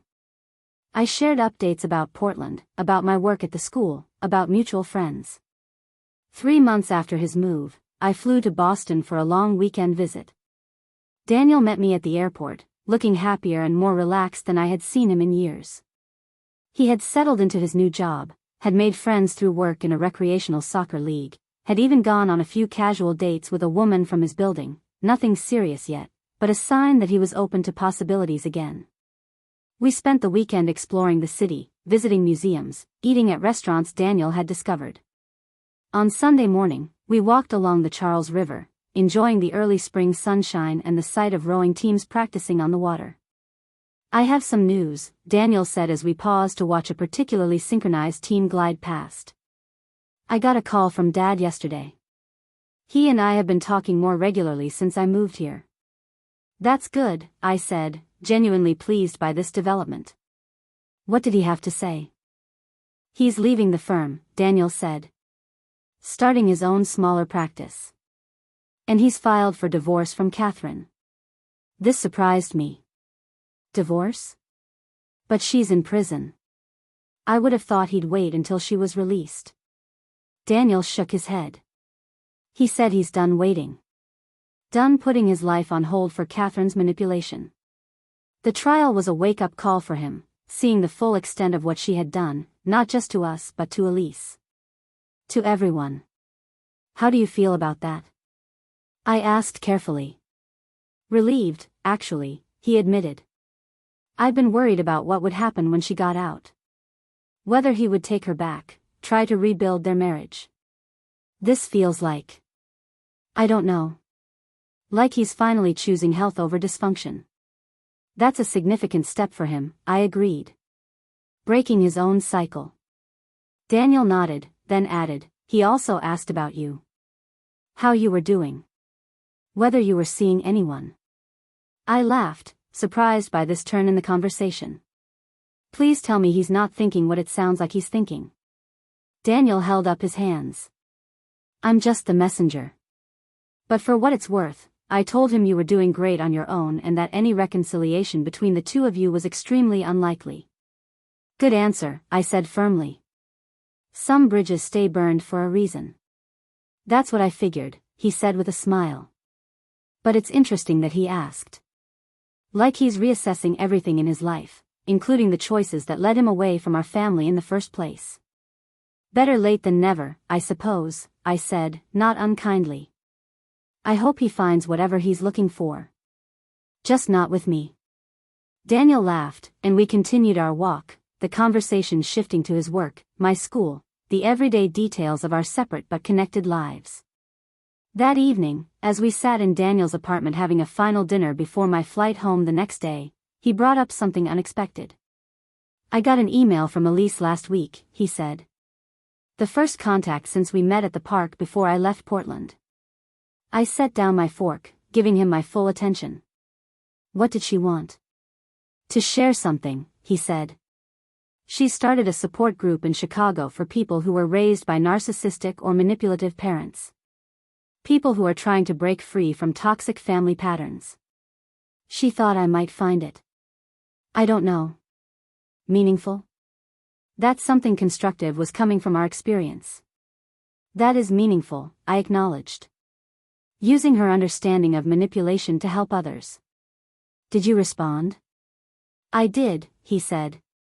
I thanked her for letting me know and wished her well with the group. Kept it brief, polite, closed. That seems appropriate, I said. Acknowledging the positive development without reopening the personal connection. Exactly, he agreed. I don't hate her anymore, Mom. I don't think I even resent her at this point. But I don't want or need her in my life. I can appreciate that she's trying to do better without inviting her back into my story. There was such wisdom in that perspective, the ability to acknowledge someone's growth without feeling obligated to re-engage with them. It reflected a maturity and emotional health that made my heart swell with pride. You know, I said, when this all started, when I first recognized Elise at that dinner and realized who she was, I was terrified that she would destroy you. That the damage would be permanent. That you might never trust or love again. I remember, he said quietly. You were right to be worried. It could have gone that way. But it didn't, I continued.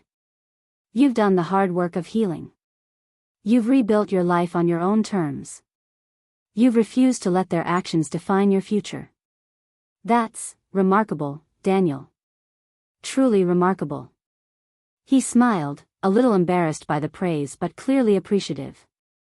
I had a good example, he said. A mother who showed me what resilience looks like. Who taught me that one person's betrayal doesn't have to poison your whole life. We finished dinner and spent the rest of the evening talking about lighter topics, a movie he'd seen recently, a book I was reading, plans for his visit back to Portland in the summer. Normal conversation. Everyday life. The kind of comfortable, loving exchange that had seemed impossible in the dark days after the wedding that wasn't. The next morning at the airport, as we hugged goodbye, Daniel held on a little longer than usual. "Thank you for coming," he said. "For seeing my new life here. For being part of it, even from a distance. Always," I promised. "Distance doesn't change that." Nothing could. As I boarded the plane back to Portland, I thought about the long, twisted road that had led us here. The affair that had ended my marriage. The lies Catherine had told for decades. The revenge plot that had nearly culminated in a wedding based on deception. And through it all, the resilience of the bond between mother and son, tested, strained, but ultimately unbreakable. I thought about the woman I had been at the beginning of this story, standing in the back of St. Mary's Cathedral, watching my son about to marry the daughter of the woman who had torn my family apart, feeling helpless and desperate and afraid. That woman seemed distant now, a previous version of myself who had done the best she could with the information she had. The woman I was now felt stronger, clearer, more at peace. Not because everything had been resolved perfectly, life is rarely so tidy, but because the truth had finally been revealed. The lies had been exposed. The manipulation had been named and confronted. And in that truth, painful as it was, we had found a path forward. As the plane took off, carrying me away from my son's new life and back toward my own, I felt a sense of completion. Not an ending, our story would continue, evolving as we both grew and changed, but the closing of a particular chapter. The chapter where I was the crazy mother, trying to stop a wedding that shouldn't happen. The chapter where my desperate attempts to protect my son had been misunderstood as jealousy or bitterness. That chapter was finished. The truth had been revealed. And what came next would be written on clean pages, unburdened by the lies and manipulations of the past. If you're watching this and something in our story resonates with you, if you've ever had that gut feeling about someone that nobody else believed, if you've ever been called crazy for seeing something others missed, I want you to know that you're not alone. Trust your instincts. Keep looking for the truth, even when it's easier to accept the comfortable lie. And remember that sometimes, being labeled crazy is the price of seeing clearly when others are still in the dark. Thank you for listening to our story. If it moved you, if it helped you in some way, please like and subscribe.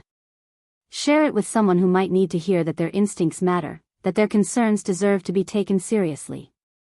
And if you have your own story of truth that was initially dismissed as paranoia or jealousy, leave it in the comments.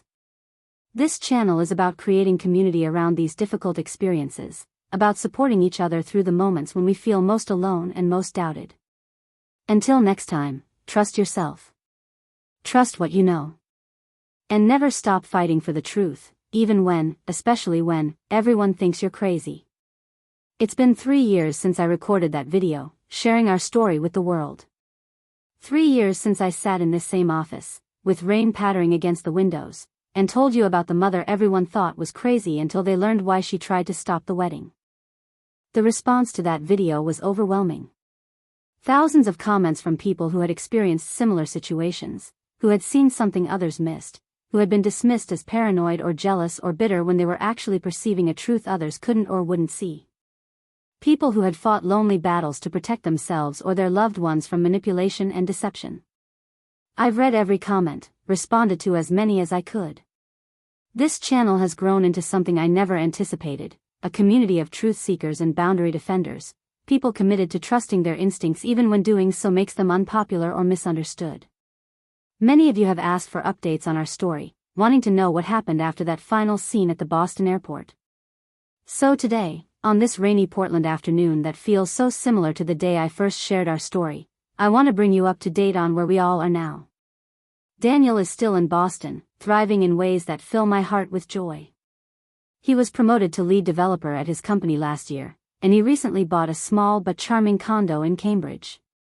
He's been dating someone for about 18 months now, a woman named Nora who teaches high school physics and coaches the robotics team. They met at a friend's dinner party, a genuinely random encounter with no hidden agendas or manufactured accidents. The first time Daniel brought Nora to Portland to meet me, I watched them together carefully, looking for signs of the unhealthy dynamics that had characterized his relationship with Elise. I saw none, just two independent people who genuinely enjoy each other's company, who respect each other's boundaries, who laugh at each other's jokes. It's what a healthy relationship should be, and seeing Daniel experience that after everything he went through has been one of the greatest joys of my life. James has indeed divorced Catherine, who remains in prison with 5 more years to serve on her sentence. He sold the house they shared, downsized to a smaller place, and seems to be going through a period of genuine self-reflection. His relationship with Daniel has improved significantly. They talk weekly now, see each other every few months when James visits Boston or Daniel comes to Portland. There's a tentative quality to their connection, an awareness of the damage done in the past, but also a mutual commitment to building something healthier moving forward. As for James and me, we've established a cordial relationship centered around our shared concern for Daniel's well-being. We occasionally have coffee when we're both in Portland, exchange emails about Daniel's accomplishments or concerns. It's not friendship, exactly, but it's a functional co-parenting relationship that would have seemed impossible in the aftermath of his affair with Catherine. And Elise? Her story has taken perhaps the most unexpected turn. The support group she started in Chicago for children of manipulative parents has grown into a nonprofit organization that provides resources, therapy referrals, and community for people working to break free from toxic family patterns. She completed her PhD in clinical psychology last year and now specializes in treating victims of psychological manipulation.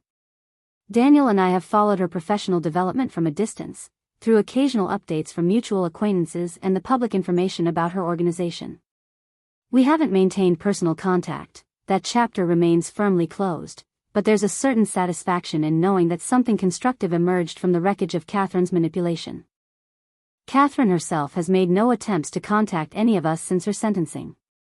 According to James, who receives occasional updates from the prison system as her soon-to-be ex-husband, she has refused all therapy and rehabilitation programs, maintaining her stance that she was wrongfully convicted, that we all conspired against her. Some patterns, it seems, are too deeply ingrained to break, even in the face of overwhelming evidence and consequences. As for me, I retired from my position as elementary school principal last year. I now divide my time between consulting work with educational organizations, volunteer mentoring with at-risk youth, and, of course, this channel, which has become an unexpected second career and passion. I visit Daniel in Boston every few months, and he returns to Portland regularly. The geographical distance has, in some ways, strengthened our relationship, making our time together more intentional, more precious. We no longer take for granted the ability to share space, to have conversations face to face, to simply exist in each other's presence. Last Christmas, as we sat by the fire in my living room after a day of holiday celebrations, Daniel said something that I'll carry with me always. "You know what I've been thinking about lately?" he asked, gazing into the flames. "How different my life would be if you hadn't recognized Elise that night at dinner. If you hadn't pursued the truth, even when I fought you every step of the way." I try not to think about that alternative timeline, I admitted. It's too painful to contemplate. "I think about it," he said. "Not in a dwelling on it way, but as a reminder of how one person's courage can change everything. You saved me, Mom. Not just from a marriage based on lies, but from becoming someone who doesn't trust his own instincts, who doesn't believe in genuine love." I reached for his hand, too moved to speak for a moment. "You saved yourself too," I finally said. "The way you've rebuilt your life, the way you've refused to let that experience define you or limit you, that's all you." He smiled, squeezing my hand. "Maybe it's both. Maybe we save each other, in different ways, at different times. Isn't that what family is supposed to be?" "Yes," I said. "I think that's exactly what family is supposed to be. And that, I believe, is the true resolution of our story. Not that all the broken pieces were magically mended, not that all the pain was erased, but that we found a way to move forward together, to save each other when it mattered most, to trust the truth even when it was difficult or unpopular. If you're watching this update and something in our continuing journey resonates with you, I hope you'll take away this central message: trust yourself. Trust what you know in your bones, even when others doubt or dismiss you. Fight for the truth, especially when that fight is lonely or misunderstood. And remember that healing isn't about erasing the past, it's about building a future that isn't defined or limited by it. Thank you for being part of this community, for sharing your own stories in the comments, for creating a space where being labeled crazy, for seeing the truth is recognized as a badge of courage rather than a mark of shame. Before I sign off, I want to ask you a question. What truth have you recognized that others missed? What instinct have you trusted despite external pressure to ignore it? Share your experience in the comments below. Your story might be exactly what someone else needs to hear today. Until next time, keep trusting yourself. Keep fighting for the truth. And remember that sometimes, the crazy one in the room is simply the first one to see what everyone else will eventually recognize as reality. Take care of yourselves, and each other.